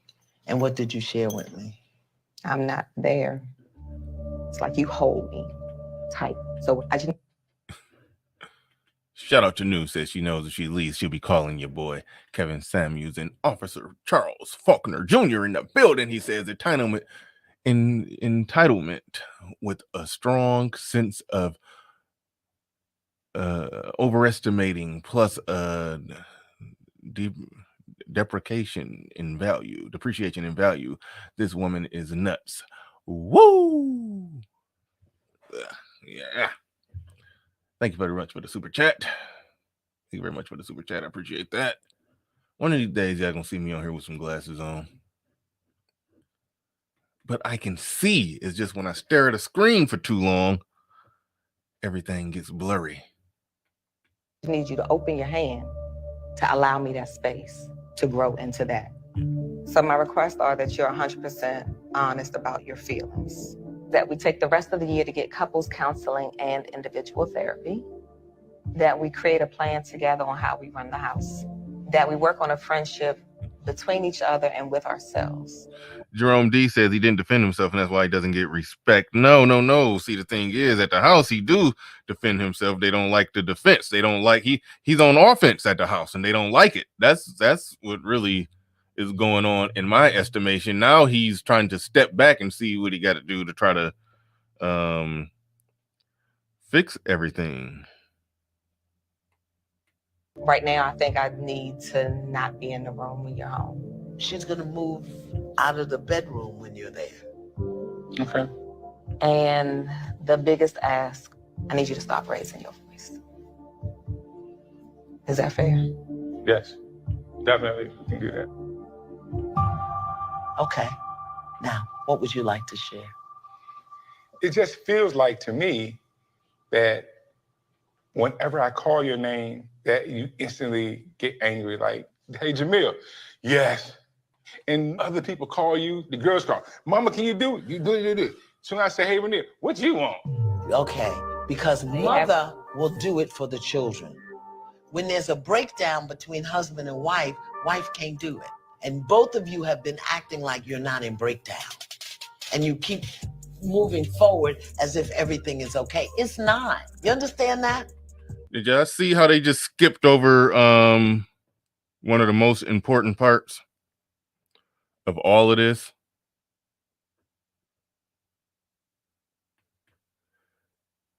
If this man is working and paying all the bills and doing everything that he's supposed to do, he should get respect in his house. They glossed over her disrespect, trumped him up to be the abuser and her to be the victim. But he just clearly stated that all I have to do is call your name and you like, what? The kids see that. They go to her for something, it's all chappy chipper, she do it for them. He call her name, she huffing and puffing and giving pushback. The kids see that. So if you want to know the simple reason why the kids not giving him respect, yep, Excalibur, yeah, just skipped over the disrespect. Yeah. If the kid's not giving respect to this man, it's because the mother is not giving respect to him. Like that's the biggest thing. Like to me, that's pretty much everything. If he say something to her and then she just, just on it, just happy chipper come running, want to do what she got to do to appease or make him happy or get him what he need or do what she got to do for him. And she raised the kids take on that same attitude. It's a peaceful environment in the house. Only reason it's not a peaceful environment because he just explained how now it's funny how we got to watch a 1 hour thing and try to read between the lines to find out that, at the end, we found out that she's actually the one disrespectful to the point where all he got to do is call her name and she's, what? Damn. So when it's like that in the house, when a woman is acting like that in the house to a man who's paying 100% of the bills, clearly the kids gonna have it in their mind that this nigga ain't shit. So what? He paying 100% of the bills. That don't mean nothing. Mama don't respect him. I don't gotta respect him. So he fighting with everybody in the goddamn house. And so as much as I do think that it's a lot of stuff that they unpacked here that I couldn't even get into, where they did a good where they actually, did a good job patching some things up, they completely skipped over any culpability that she had in anything. She wasn't on the hook for nothing. She wasn't on the hook for the state of the house, the amount of warmth and love in that house while he's out working. I mean, y'all saw how dysfunctional and how about it the daughters were when they went to arguing with each other about the fight and all of that. They sounded like DMX and Mia X about to get it in. They sound like DMX and Mia X in the middle of an argument. Like, y'all saw that.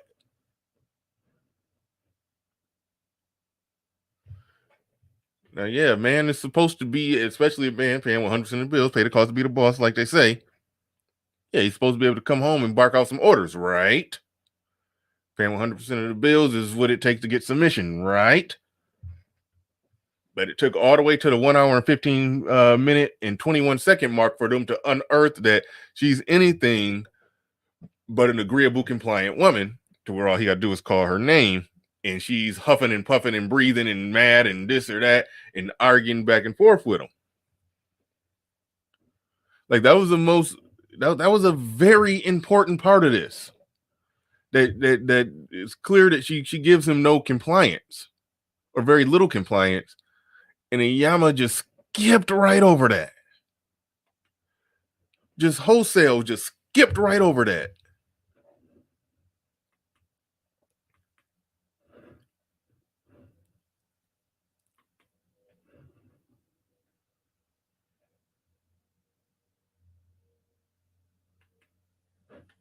Why you couldn't hear her.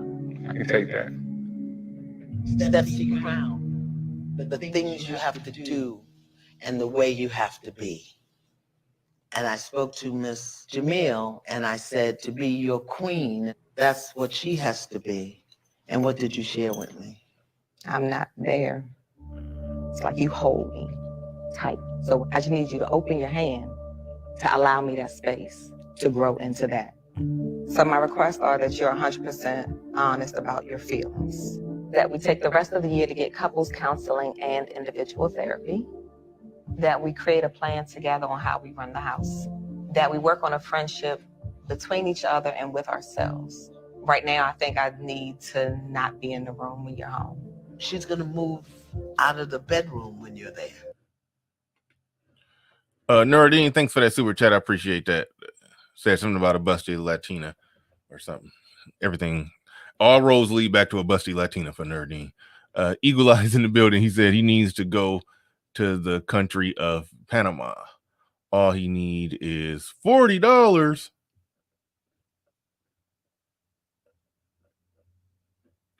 New in the building. He said, I understand what she's going through. You guys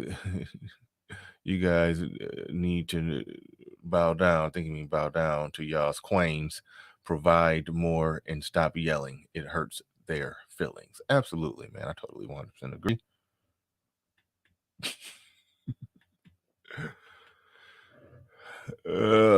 Shit. Shoot. Okay.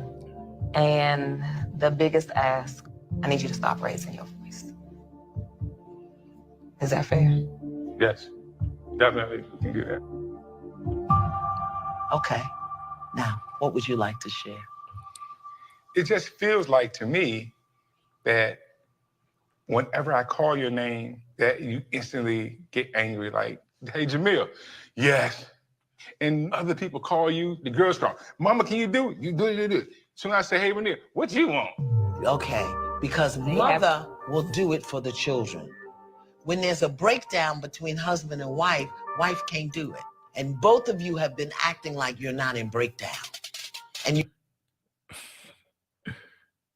see how she's glossing over the disrespect. If there's a breakdown between husband and wife, if the wife is out of order, if the wife is out of line, they're not on the same page, who's on the wrong page. All you got to do is get on his page, problem solved. And unless they can show me some evidence that he had her tied up to a basement pole or was belly to back suplexing her, having her scrub the basement floor with a toothbrush from, you know, all the square footage of the basement floor with a toothbrush, unless he's told her to do something ridiculous like that, okay, then there's no reason why the response should have been okay. When he's asking this man who's working and paying all the bills, paying the cost to be the boss, he's asking you of something, then what is he asking you? That should have been the first thing. What is it that he asked of you? And then when she states the very, I would assume, normal stuff that he asked of her, then it should have been, the response should have been from there to where, okay, why do you have a hard time being compliant with that? But shout out to Nuruddin. He says, brother, put the passport in the sky. And shout out to my main man, Melon Lightman TV, who I'm getting with you. Hopefully you're available. Hopefully you're available. I'm gonna call you when I get off the air. Not email you. I'm gonna call you because we gotta set up a meeting so we can talk about, you know, that talk about that whole investment game. We got to get on that. We got to get on that. And it's something I talk to you about it. But I got to give you a call right when I get off the air. He said, leave these O's alone. You give them your life, your money, your time, your energy, and everything. And what do you get? And an appreciative family who takes everything you have done for them for granted. Thank you for the super chat. I appreciate that. But yes, I will be calling you when I'm off the air. Hopefully you're available and you're not too busy. But I'll call you. We talk. Well, you got to. Oh, shoot, your number. Well, shoot, just email me your number right now.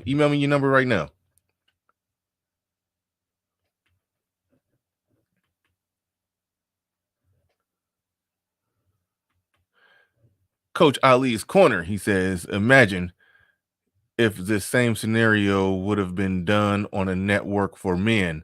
The show would have been done in 10 minutes, 6 minutes of commercials. Right. And that's shout out to Obsidian, something that he said that men need to put on, you know, shows and programs like this. It all comes from a female perspective. That's sort of what we de facto do here. So we can talk about this stuff from a man's perspective. So we can give a breakdown, a man's perspective. That was a subtle jab. But yeah, that's sort of what we do here. But yeah, no, we do need some big production things happening like that. Just the reason somebody like Kevin Samuels getting as big as he getting is a good thing. Once again, you know, a lot of people not seeing the big picture when it comes to stuff like that, because we may very well see things like this done from the man's perspective, where the resolution isn't for him to tiptoe and kowtow to the emotional whims of everybody else in his family that he's providing for. Maybe this done from a male's perspective, that wouldn't be the case. Not in no way, shape, or form am I saying that a man is perfect and he can't be wrong. And yeah, there's some odds and ends and some details of some things that went on and happened in this where I could say, I can't stand by that decision, can't stand by him doing that, or that ain't good. You know, it's some odds and ends. But if you get in the core of manhood correctly, the family shouldn't have no problem falling in line. I was waiting to hear what was it that he's asking of his family that is just so ridiculous. What is it that he asked of his wife that is so ridiculous? Don't raise your voice. I mean, it was a lot of stuff I didn't have time to show, or I could break down and nitpick. Okay, some things. I mean, brother, not perfect, but either way, It would nothing so bad. Leo Anthony in the building. He says, what I'm getting from this, the wife doesn't like being bossed around from her husband who paid the cost to be the boss and want to leave because of it. Yes. Yes. Nuruddin says that's why you put the passports to good use. Thank you, brothers, for the super chats. Oh, I almost missed that one. Buckmania says, bruh need to get to the gym and get in top shape and boost his dread game to another level. Make her see that he can bang any chick he wants. Are you serious?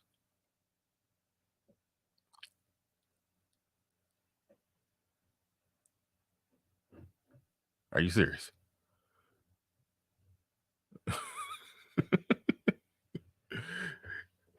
Hopefully you're joking.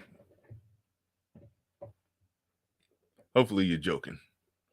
Because you saying this man got to work however many hours he working, which is so many hours that his kids say we don't have a relationship with you because you're never at home. You're always working. But in the process of doing that, he still got to be 6 feet tall with a six-pack. Like, come on, man.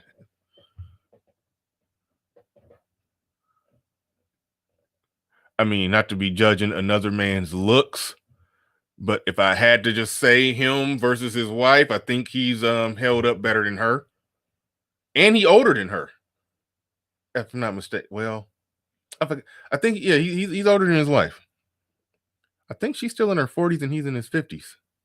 So he's held up better than her. And he got a fat wallet. So no. You don't have to have a six-pack. Hey, yeah, drag game. Okay, he said drag. Okay, that's a giveaway that you're joking. Some people be serious, though, when they say stuff like that.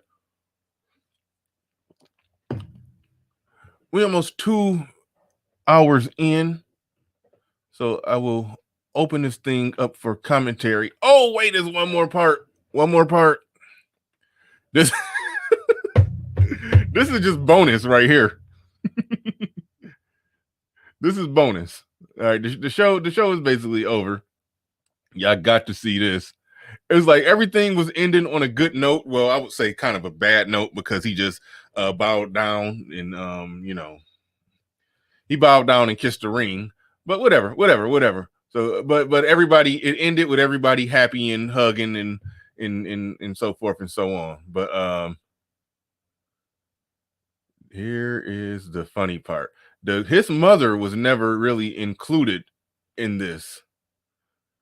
And at the very last moment, they brought her out after everybody made a resolution. Y'all got to check this one out. Dorothy nearby? She's coming? Okay. In situations and get out of my head and bring it right here from my heart. Now, this Magic Bullet Kitchen Express is the perfect all-in-one food processor. I also really love kitchen gadgets that can perform. To be accountable for my actions, to be honest in my feelings and the things that I say, and to have integrity and pass that on to you guys. But most of all, I just want each and every one of you to know that as your dad, I'm so proud of all of you in your own way. I'll do better. Okay? I love you all. Do you have time for a conversation with me and my grandmother or no? I just have one question for her that I would just like to be answered. Okay. Is Miss Dorothy nearby? And I think that's his youngest. Okay. I think she's 17. How's everyone? Okay. Or 18. Miss Dorothy, we didn't forget about you, but so much other stuff came up. We just didn't even get to your part. But Miss Jaden had a question she wanted to ask you. I don't know what it is, but I'm going to try to work with it to the best of my ability. Okay. Grandma, I just want to know why you never liked me, why you always talked about me, why you always talked about my mother in front of me. I just want to understand why. Okay, let me answer that. I love all of my grandchildren and my children. I can't say that I like all of them or all of you, and you are one of them that I don't like. She just grown. So let me ask you a question. Wait a minute. Take a breath. What does that mean, Grandma? That means I don't like her. So it's like, what did I do to you? Why do you think you did anything? Make it make sense, please. It doesn't make sense. It does not at all. That's not your stuff. That's her stuff. Don't own it. Don't take that on, Miss Jaden. 'Cause I would rather my eye fall out than I sit in front of one of my grandchildren and say, I don't like you.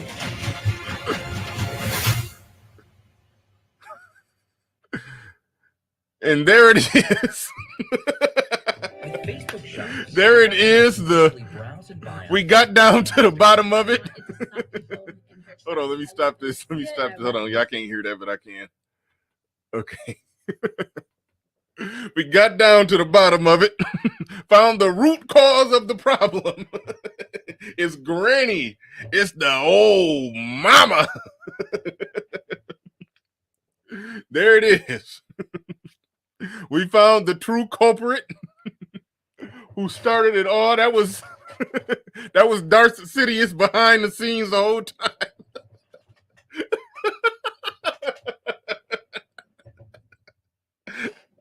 Unlimited power. I know she was behind the scenes during all this, sitting there. She was doing the evil Darth Sidious laugh the whole show.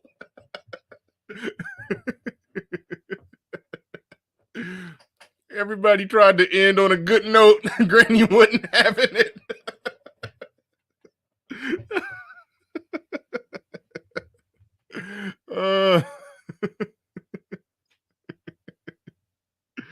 I put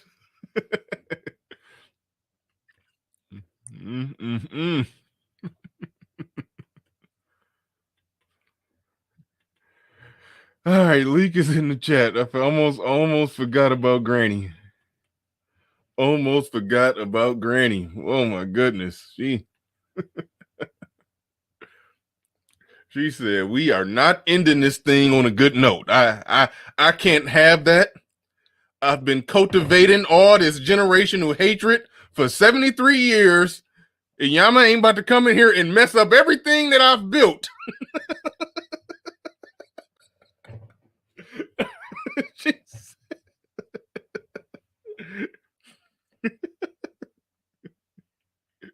She's like, I've been building this empire all this time. And y'all are not. NOT not about to right this ship before I die. Y'all can get together and love each other after I'm dead. Well, we gonna hate each other when I'm alive, god damn it. Oh man. Shout out to Actual Factual 98. He says tithing for the Blazer Fund. I appreciate it. Oh man. Shout out, okay, brother Xavier in the building. I was hoping you saw that, man. I was hoping. Where you at? I saw you on the tablet. Where is it? Where's good old X, man? We yeah, man. That was bad. That was bad. Granny just said, I love all of y'all, but it's some of y'all I don't like. And you one of the ones I don't like.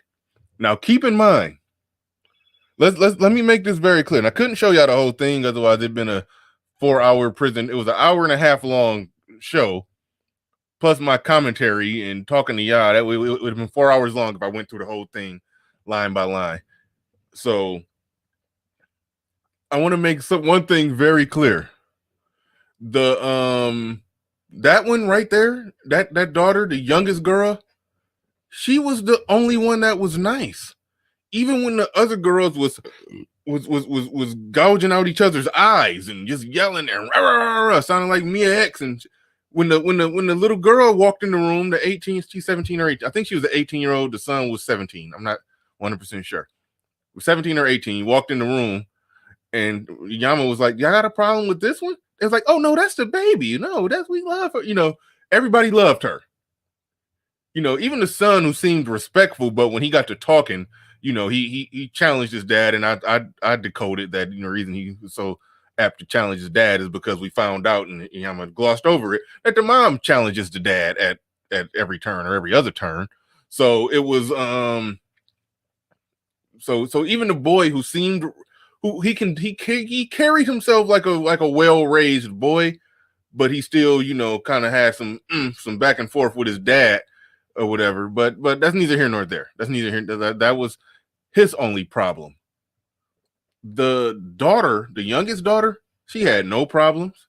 Everybody loved her. Said, "Oh, she's sweet. That's the baby. We keep her out of all of this." She was the only one who didn't have a bad attitude, a ratchety disposition, or didn't fight with nobody, didn't argue with nobody. She just was on some, teenage emotional. Well, I don't know my dad. He's always at work, and she had white girl problems. So she was the only normal one there. But that's the one that old bitter, mean, evil, wicked witch of the West, Northeast, and South grandmama. She the wicked witch of all this. She the wicked witch of all that shit. She like the one, she's over all the other witches, The witch of the West, that's her boss. Granny came in there. The only had a problem with the only one that was a decent, 100% decent human being. That's the one that the grandma had a problem with. My programming didn't take. She was mad. That was to her, that was like Luke Skywalker. She wasn't able to turn that. All the other daughters, they was like Anakin. She was able to turn them to the dark side. She was mad. That was Luke. She couldn't turn Luke, so she hated him. Oh man. Unlimited power. Oh man. Red Pill Logic in the building said, "Damn, grandma is a savage. He's let the evil flow through you." Yes, let the evil flow through you. Oh man. Leo Anthony in the building said, "Grandma, like, bitch, I said what I said. I said what I said." She wasn't playing. That's the only reason I could think she didn't like her, because that was the only one she couldn't turn. That's my theory. She was Darth Sidious behind all of it. She successfully converted everybody else to the dark side. Oh, it was a part in there where they said she used to be criticizing, or I don't even know if I'm not even gonna go there, but they touched on the grandma very briefly, but she didn't really get to talk until right there. But that one moment when she finally got to talk, she made sure she said what the hell she said and meant what she said. And yeah. Oh man, that was classic. That was classic. I almost forgot about that part. But here we go. We got Black Curls in the building. Thank y'all for them super chats. And hold on. We got Silent Lamont. He says, "Grandma slaughtered."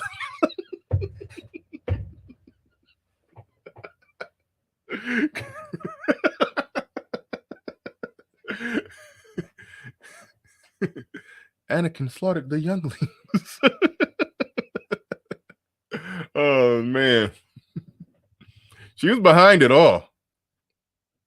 She was behind all of it. Yeah, she runs the show. That's why they didn't want her to have that much airtime. We would have knew they wouldn't have been able to blame the dad for nothing if they would have just let her talk a little more. But go ahead, man. You got the flow, you got the mic. What's your takeaway, or what's your thoughts on this altogether? Yep, everything they try to tell us what we should do, it's all bullshit. They're still going to be on their BS and do all their BFF they like to do onto us. That's what I got from this. Yeah, man. Is that you, Anakin? I'm sitting there reading the chat. Oh. But no, it really goes to show you how, like, you should be going for respect. Do not go for love, because they do not really love you. Respect is really the problem they have with us, and submission. especially with that white girl with the NFL players talking about all the things she would do for her husband, like he's paying the cost to be the boss. And then the women on the Instagram comments were complaining like, oh, she's a maid, slave. And then one of them were like, wait, why didn't he just pay for a maid and nannies and all this stuff? I'm like, so what's the point of you being a wife if you can't even take care of your kids and clean the house? It's like, might as well just get the maid and nanny without the wife. And that's what I've been saying. No matter what happens, they're going to go the opposite direction. If a man is making all the money and paying for everything and doing that just happened in this in the recent conversations when they were talking about the women in the chat. I think even Concrete, I keep bringing up Concrete. Oh my gosh, we already know she's a part of gynocracy. A man that make 100,000 should be with a woman that make 100,000. It was like, which I want a maid, basically saying that in previous conversations, guaranteed those same women were like, okay, well, if we both making money and we both paying bills, then that's just that's just a roommate. Wait, hold on, Bernard. Both paying bills. She wants you to pay the bills, even though she's making 100K. So the 100K argument is pointless. Okay, but they want the money that they make to be it's what yours is ours, but what's hers is hers. I know, but if that's supposed to be one of their bargaining chips, that I'm successful and I make my own money and I'm independent and I'm driven and I'm this and I'm that, so that's your bargaining chip. But they're not even bringing to the table here. But okay, then but it can't be used. Mm-hmm. Then what good is it to a man if that's the case? So if he's less than a man. If your money is a part of the equation, if he's less than a man, if your money is a part of the equation, but you're criticizing him if he wants to be with a woman who doesn't work and he wants to provide for this woman. And by the way, just a subtle throw this out there on y'all. I don't think any of y'all called that football. I didn't even see it, but I just want to see did any of y'all call that football player a simp? I don't recall seeing anyone in the chat calling him a simp. If anything, they were like, hey, he's getting submission and proper treatment from his wife. She's catering to him and everything. He's paying the cost to be the boss. And that speaks to what I talk about. You're not a simp if you get reciprocity and respect. You're not a simp. Because nobody called that guy a simp. Mm-hmm. But the only reason, and people were calling this guy a simp before they even saw the outcome. And so that's one pushback I get to the fellas. Nothing wrong with a man going hard for the family. Well, I'm gonna go with a crowd saying the guy in the Ayala video is a simp because I mean, look at the wife already. She's obese. She's in worse shape than he is. So she clearly thinks this is what you deserve.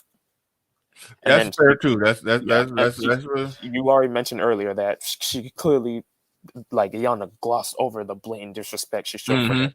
So yeah, he is simping for her. I mean, they were calling it. They were calling it too early. They were saying just off mere fact that he's providing for the family. I do want to make sure that we ain't going down that road and saying that a man going hard to provide. I don't have a problem with that. Yeah. Okay. Cool. The woman herself, she was the problem, pretty much. So. Yeah. No, that's true. That's true.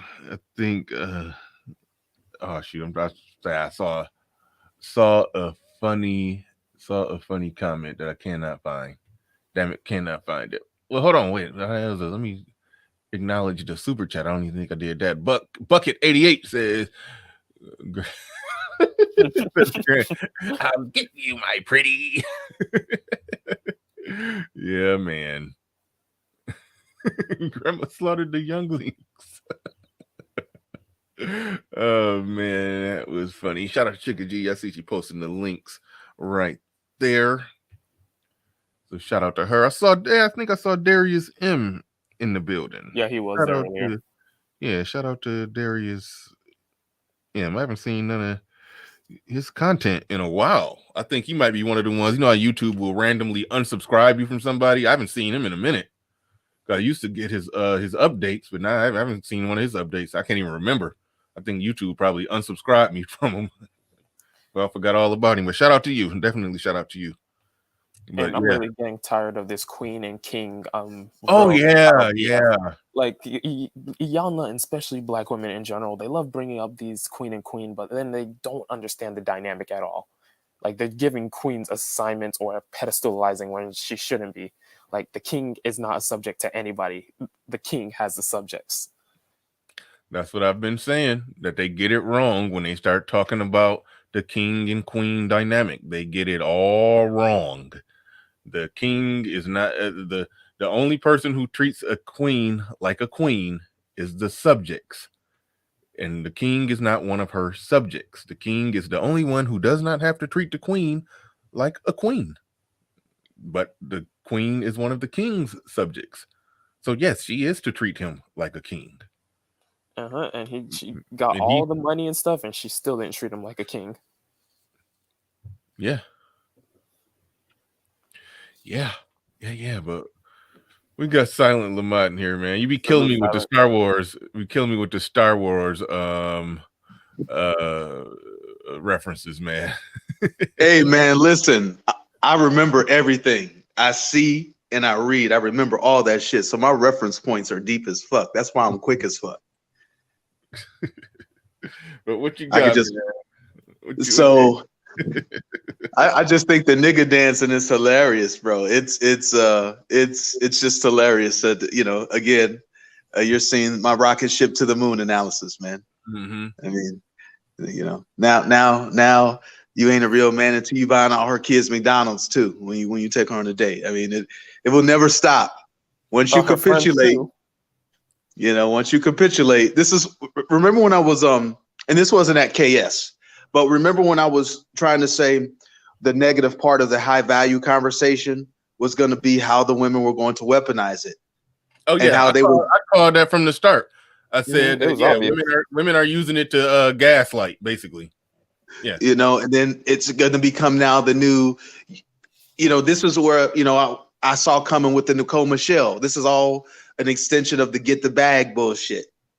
You know, I mean, it's just now at a trolling level of this shit now, you know. But in the chat, I was going to explain where I actually came up with the concept of nigga dancing. Mm-hmm. Dance, nigga, dance. Was we all seen the movie Higher Learning, right? Y'all remember the part where Ice Cube was talking to Omar Epps? They were sitting down at the table, and Omar was explaining how he basically got to run. He got to keep that scholarship. Right, he got to run to keep that college scholarship, and Fudge was breaking down to Omar how he a slave, right? And at the end, you know, he basically like, oh, so if you don't run, you don't get that scholarship. Run, nigga, run. That's where I got dance, nigga, dance from, right? Yo, Sammy Sam, you want to keep that family? You better be a dancing Negro, because you just can't be a regular, normal, functioning human and keep her happy. No, you got to be a nigga dancing, giving her all she wants, looking at that clip, how he just sinks further and further into his seat as more and more demands are put onto him. And she's not going to sleep in your bed. And you better not say shit either, nigga. And you better still pay. Like, it's just insane. And you watch the optics, I pointed out in the chat, as her wife and Iyanla are on one side of the couch, lording down on him on the other side of the couch, telling him what he needs to be doing. And you still need to be paying for everything. Like, it is insane to just watch and sit and watch black men just have their balls cut off in front of the entire universe. And you better shut the fuck up too. Oh, that was the craziest part. It's like they hate being yelled at, but they yell at everybody. Like, how docile do you want black men to be? Like, y'all not even in line, and you don't want him to call it out, or, you know, he's not gonna get annoyed when you don't stay in line. No balls is what they listen, man. Again, it's us men who have hope. Well, maybe if we just do this. Well, maybe if we just do that. Nigga, how much y'all got to see? Okay, now you got the bills paid. Now that still isn't enough. Put your balls on the table. And I'm still going to leave. Even after she gets him to agree, tell her you're sorry. Okay, I'm sorry. Tell her you'll chop your balls off. Okay, you can have my balls. Okay, what do you have to say? Oh, well, fuck him anyway. I still want to leave. it's fucking awesome. You know what? And I've put it like this. There were some people like, my brother, two of his best friends, they were twins. I used to never see their dad. He worked all the time. I used to go over their house all the time. Never saw their dad. I think he worked second shift, probably because he didn't want to be around the wife. But so I think that's my theory as to why he worked like some second, third shift combos where he can just sleep all day and then just go to work and But anyway, I'd ask my brother what happened to I was like, yeah, what happened to did they mom and dad get a divorce? It's like I don't know how I just knew it. Like I was young then, but I could just tell. My brother told me, he said literally the day that his son walked across the stage on graduation day, that was the day that he moved out. So basically, when I was looking at this situation, and I'm like, okay, if they had young children, it's a tough call. But when I'm looking at that, his youngest are 17 and 18, I'm like, you did your job.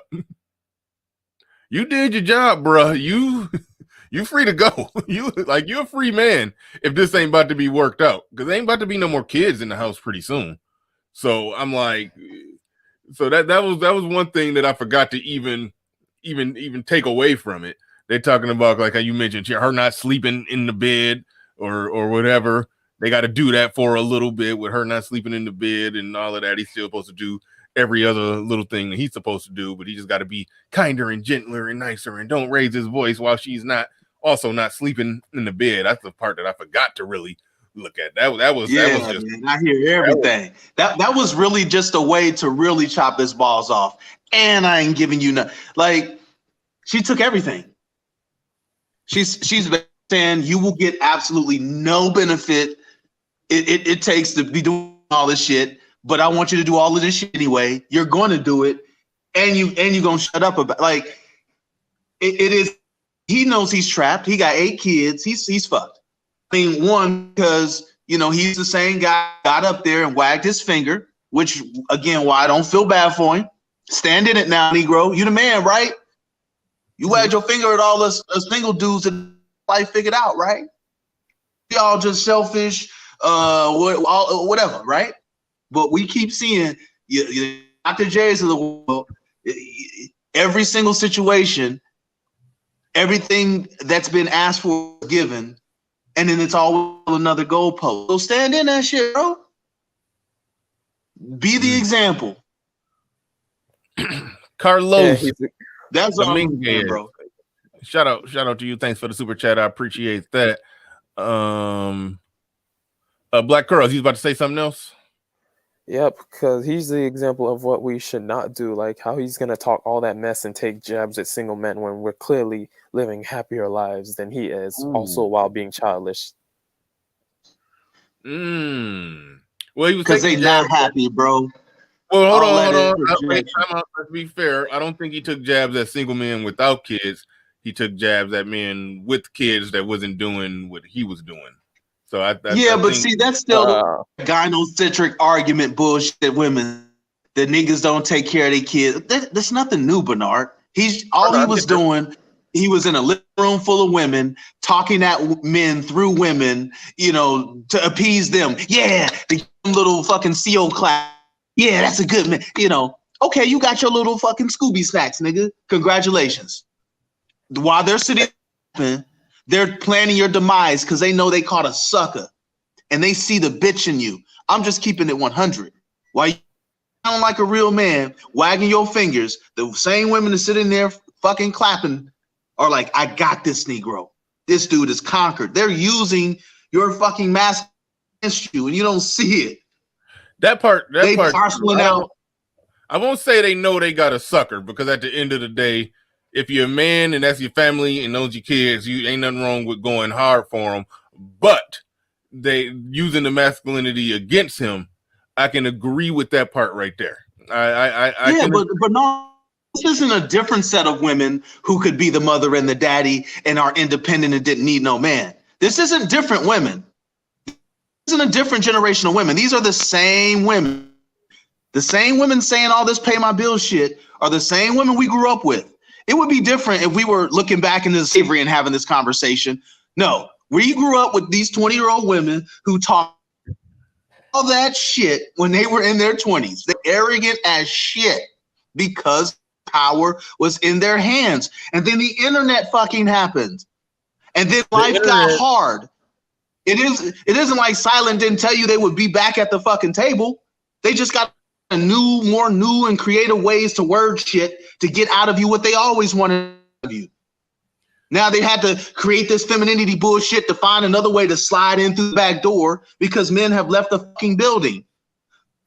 So now the first part didn't work. Now they're shaking hard. They're on their last legs. I kept telling you about the analogy with Jack floating on the raft. All this the tantrum. Now they know they can't get the men with their femininity and being women. Now they're going to try to chastise you. They're desperate. All you have to do is lock fucking arms and not give into that bullshit. This is a desperation play. Pay all my bills. They're asking of you, men. You're not asking shit of them. They're coming to you and say, I need help. We're fucked. Look between the fucking lines. We've been preparing those for this. Now they're back at the table. When I told you on BGS, when they come back to your and they will be back after the summer, what are you going to do? What are you going to do? They're back now. It's here now. I've been guiding you this. We already know what the play is. Keep the fucking door locked. But if you capitulate now, you will lose every fucking thing. Don't be fucking weak. Mr. in the building says black women be like, I'm gonna lay your knots on the dresser, just your knots on the dresser, and bang them joints with a spiked bat. What are you talking about? That sounds like a line from a song. I'm gonna lay your knots on the dresser, just your knots on the dresser. Y'all know what you're talking about? No. Am I missing something? Thanks for the super chat, but I think I'm not getting the. I think I'm not getting the reference. I think I'm not getting the reference. Oh, and also I have something to say about Lamont's femininity part. Like the femininity coaches I've seen with these black women is usually to get white men, and if they rare occasion they try to do it with black men, it's so temporary and fake that you can catch it a mile away. So it's not even real femininity as is. Yeah, I'm not with the femininity coaches, even though there was a moment when Nicole Michelle was saying the right things. I understand that she recently went left and had a blow up, and they always end up going left. That part is true. They always end up going left. Everybody is just dangling by a thread. It's a few holdouts that haven't went left, but it's like it's coming. I mean, when Rebecca Lynn the problem with Nicole Michelle is people when Rebecca Lynn Polk goes left, all bets are off.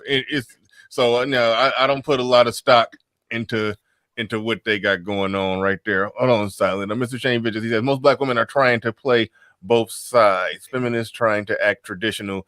Yeah, even the average at best chick. A lot of y'all saw the video where she's saying she want a traditional man. How you showing up 35 years old with a 13-year-old talking about you want a traditional man? Like that's okay. Anyway, so most of these purple pill dudes are not primed to get it. Thank you for the super chat, Mr. Shane Vicious. Somebody said I was straddling the fence. I mean, look, y'all can call it what you want to, but I mean, we're talking about a 55-year-old man who got an intact family. So I'm not saying he's supposed to bend over and kowtow to their BS. I'm not saying he's supposed to bend over and kowtow to that. He's supposed to grab his nuts to stand strong and what he was on. But if you already there and you got a family, yes, that's your family. You do got to go hard for your family. Now with Silent talking about keeping your guard up, being in that Philly shell while you're single, and make sure you don't let no BS get in. I'm with him on that. But if you already got kids or you already got a family, then that's a different fight. So that's what I'm talking about right there with this brother. And it's this even then, Bernard. Now, even when it's unfortunate that even when black men are in situations where from the outside looking in, it do look like a patriarchal household. It is a man doing everything that a man is supposed to do. Even then, when you scratch beneath the surface, it's still a bunch of BS under the surface. Thus disproving all the arguments of if you do this, then we'll do this, or we act this way because we're not giving you're not putting us in a position to be feminine or giving us a space to be submissive and a space to be this and this or that. But it shows that for a lot of them, even when you do it, it's not that. It's on the core of them. They're not cultured into it. They're not socialized into it. And I would even argue in this where I get controversial when people start disagreeing with me, where I say a lot of them are not genetically hardwired into it. I mean, some would argue that there's no evidence that black women are just more masculine, but I mean, part of what makes somebody masculine is the amount of testosterone they got in them, and black women got more testosterone than every other woman. So on the bell curve of somebody got background noise. So on the bell curve of compliance, agreeableness, submissiveness, and femininity, they're going to be on more of them are going to be on the bad end of that bell curve.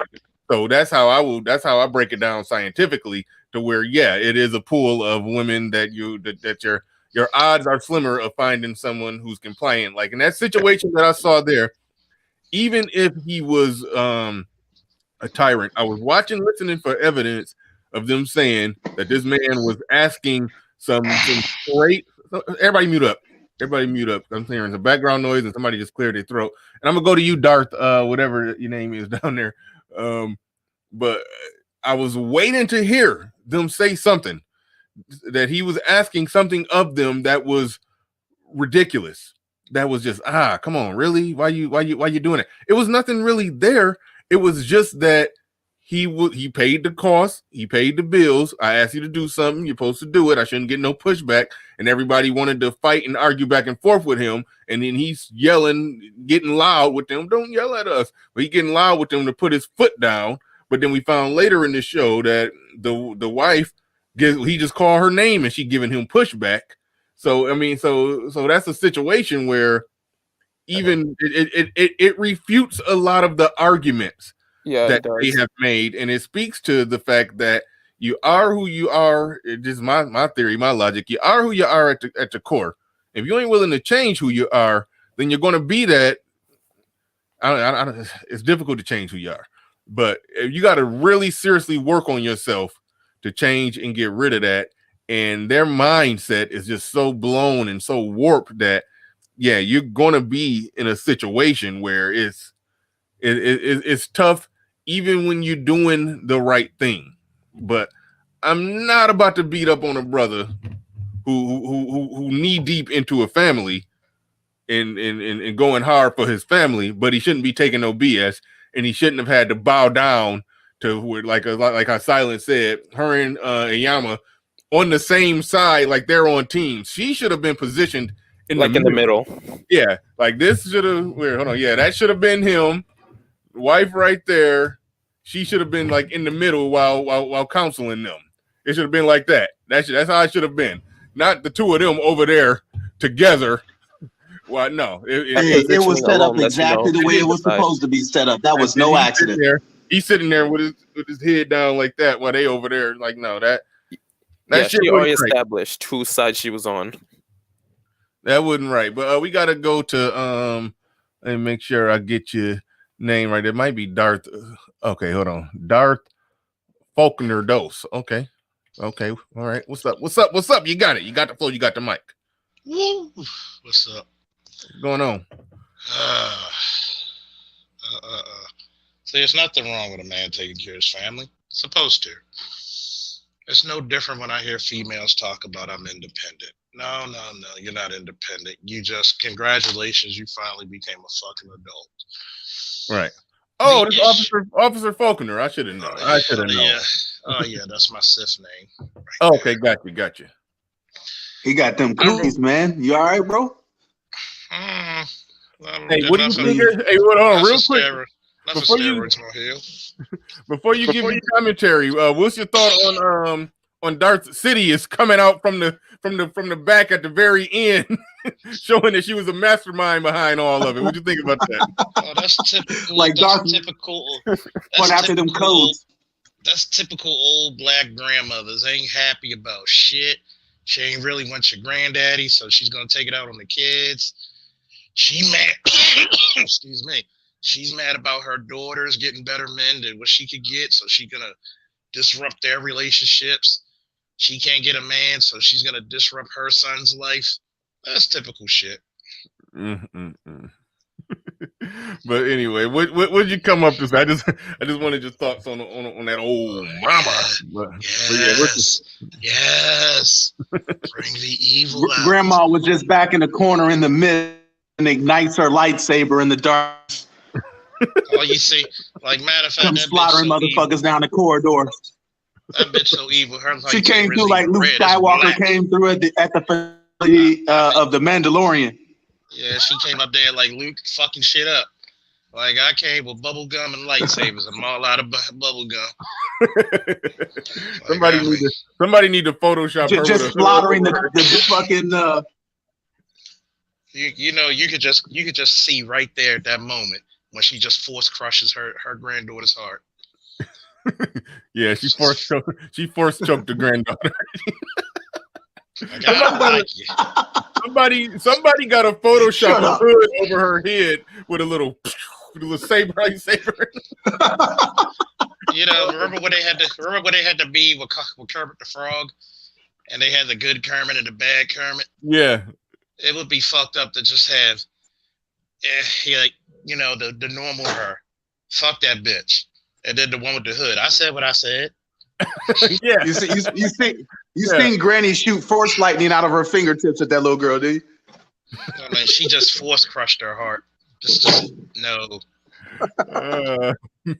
Like no. Like I mean, she ran over that girl's feel. She ran over that little girl's feelings like Derrick Henry, man. She wanted to Mace Windu her little ass, bro. And I'm gonna tell you this. See, what my mom and dad always told me growing up? Two things. I've never raised you to be anybody's peon, and I never raised you to be anybody's bitch. See, like you, Bernard, my son lives with me. Guess how many times I had to go to Hey, Bernard, I'll be in and out, brother. I'm on the screens today, bro, so I'll be in and out. Okay, cool. Go ahead, Charles. What you say? Guess how many times I had to go to court for my son? I want you to guess. How many times you had to go to court to get my son? I want you to guess.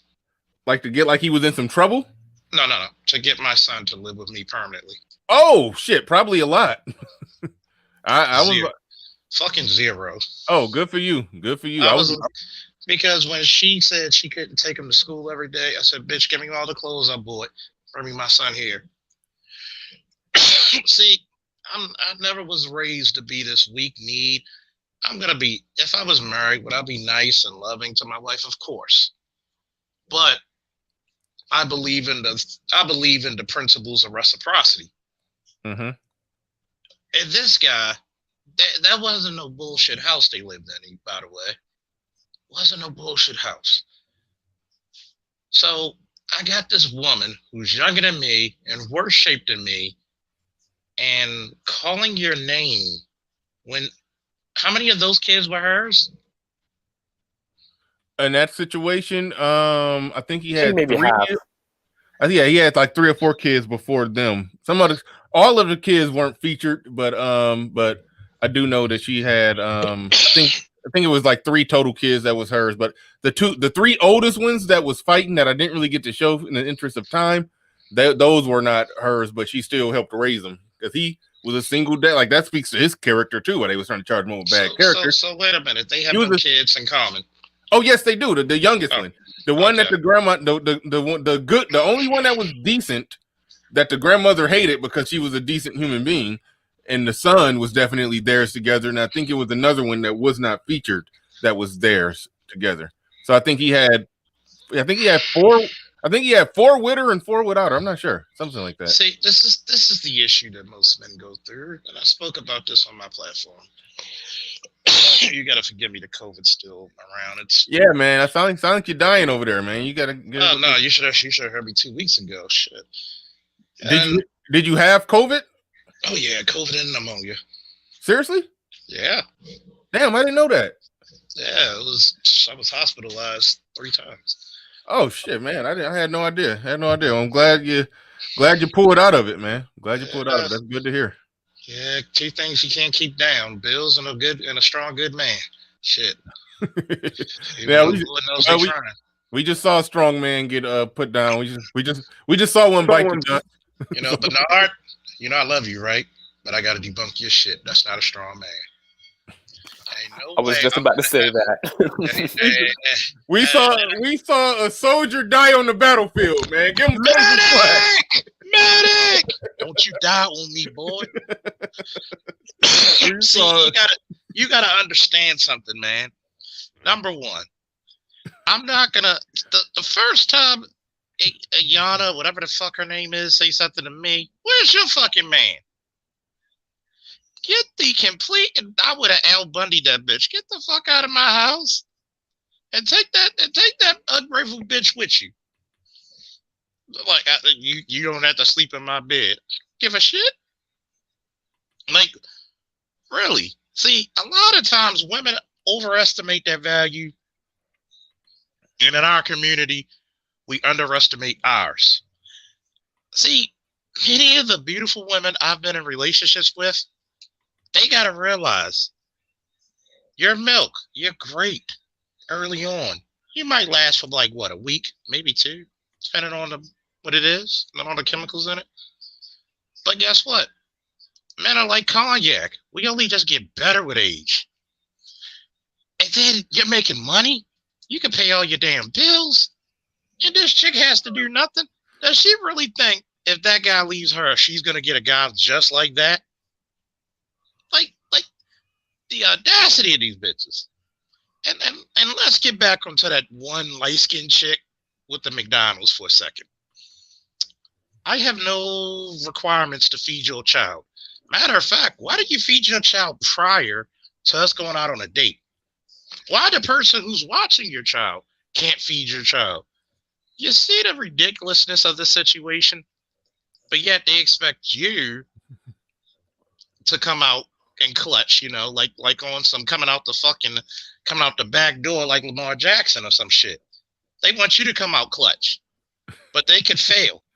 Like I'm just wondering, like, did I wake up and just come into like some kind of bizarre world shit? Like really? You just showed me that you're not a good mother because you're one, you don't value my time because you're running late for me to pick you up, and two, you don't give a fuck about your child. David Johnson in the building. He says the reason most black men die early is because of self-serving, draining black succubus. Also, the reason why we die early is to get the fuck away from her. Hold on. I know I saw another one. Where you at? I know I saw Shane Vicious with another one. She was doing him a favor, not sleeping with him. I don't even know that much about the whole McDonald's gate. A chick saying the dude got to pay something about McDonald's. I honestly don't know. But what I do know is that in this stream, in that video that I was playing, Granny came out from the back like.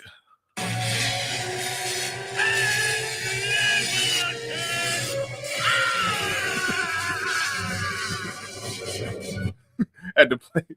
Hopefully, I can hear that right. I had to play that. Darth City is saying unlimited power. That's how she came from the back on him. Unlimited power. She came out the back of that shit like Akuma on Street Fighter. Right when you about to face Bison, and she raging demon the fuck out of that kid's feelings. Prepare yourself. Die 1,000 deaths, bitch. That's how she came out. Like, god damn. Like, damn. Like, Granny went harder than the goddamn Wu-Tang double disc album. God damn. Shit. Man. Like, I said what I said. See, this shows you another thing. And I said this in one of my broadcasts. It's okay, the things that men don't know. It's okay to outgrow your mother.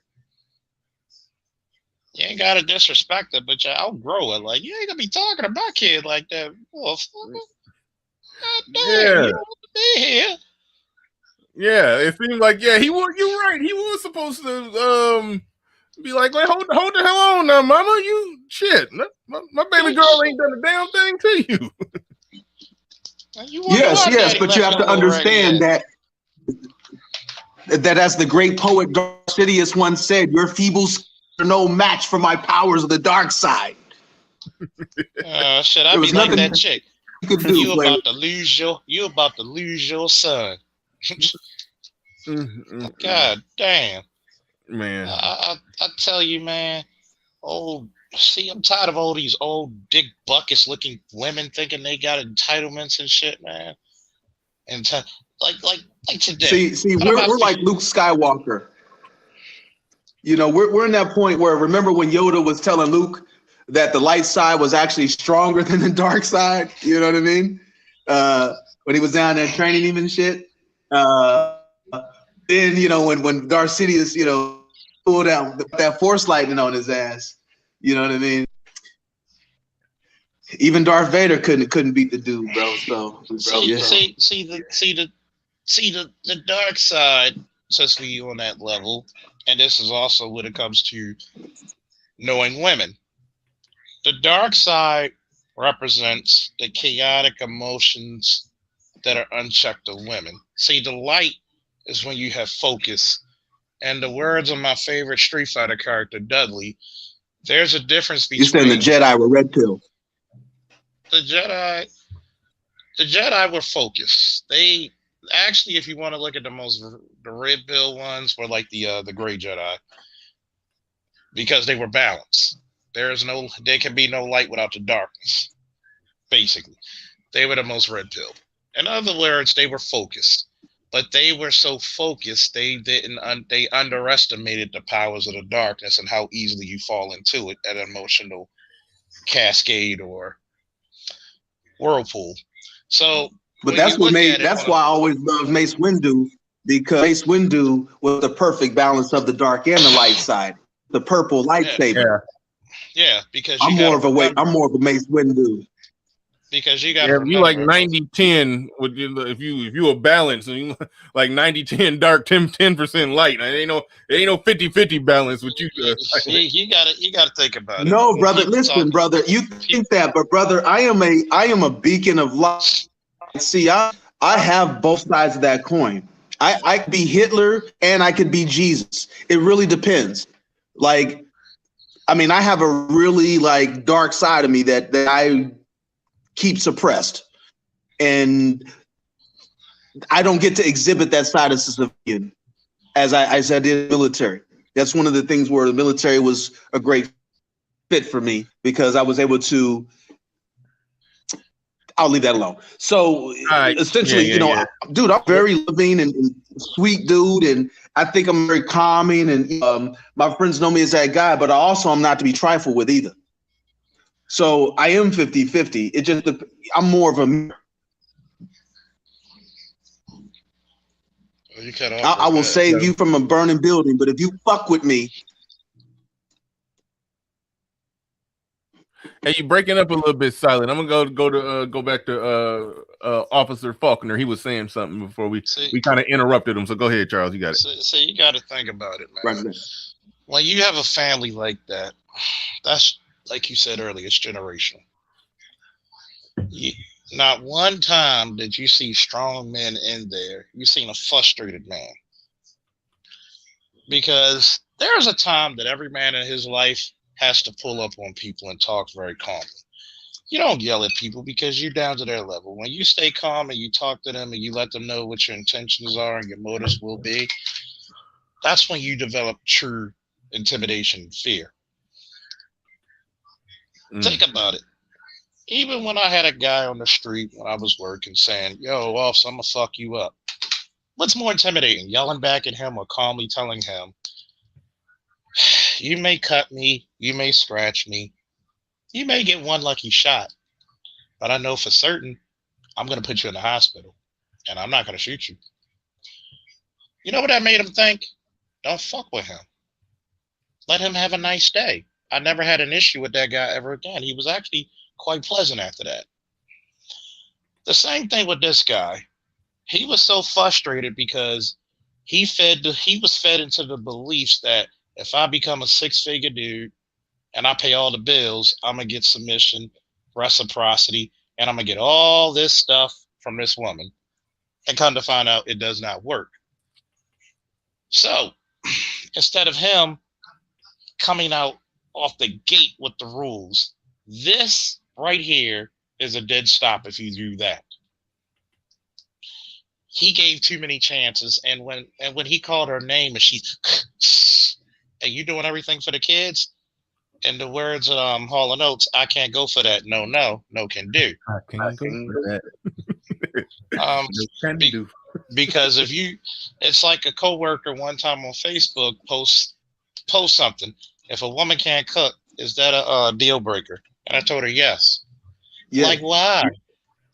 Because if there's a sound downstairs, do you want me to tag you in and be like, yo, it's your week? No, you want me to still be the man, and nothing keeps me from my manly duties. That's what you believe. So can I break in on that point real quick? Okay, go ahead. Wait, hold on. We need to change the argument. Oh, go ahead, bro.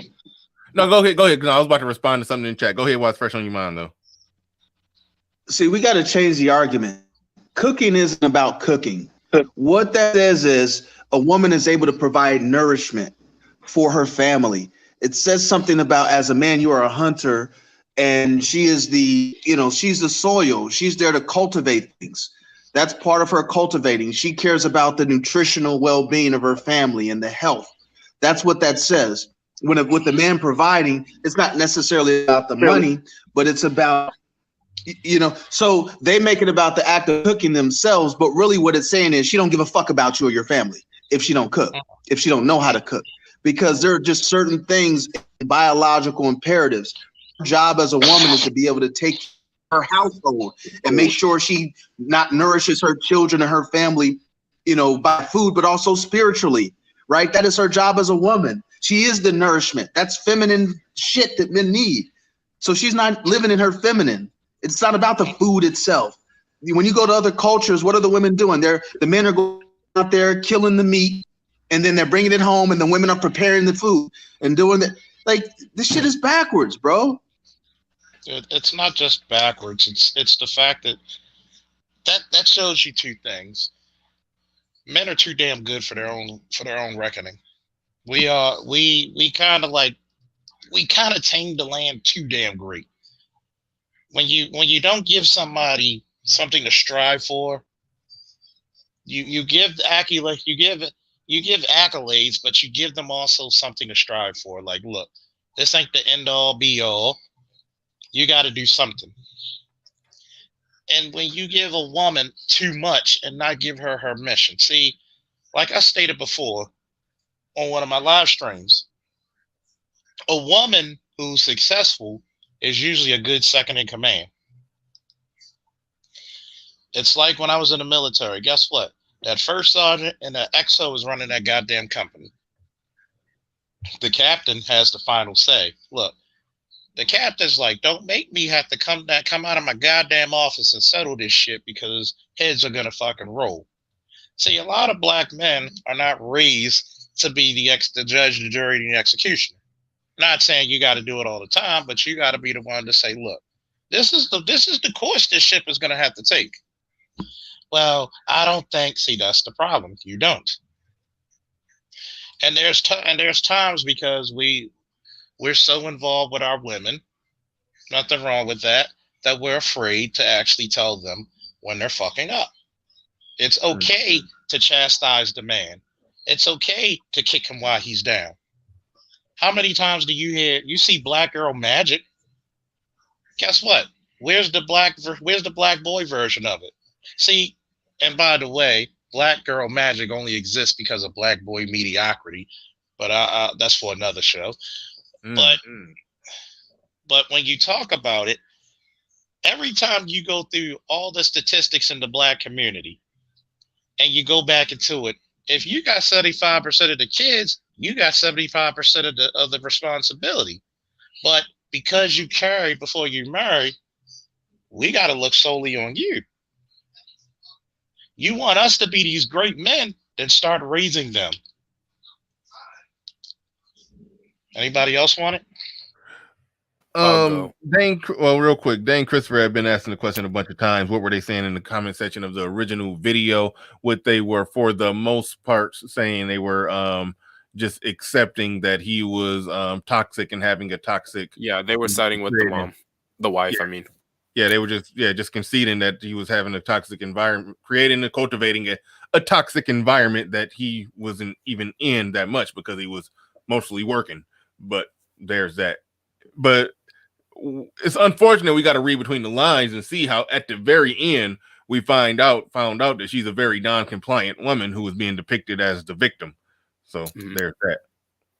But go ahead, Black Curls. Go ahead. All right, I'll go on. Yeah, Charles, that would be real ideal if these women were raising better, but no, I don't see that happening anytime soon. The solution would be for the fathers to have custody of their children, especially in the case of the son, like yourself and Bernard. I think that's great for Black men to have, custody of their children. It'll teach them Black male authority and teach them how to navigate the world, because they're watching their moms get all these subsidies, crying, "Woe is me," and then these boys think they can do it too, and it does not work that way for them like it does for the women and the girls.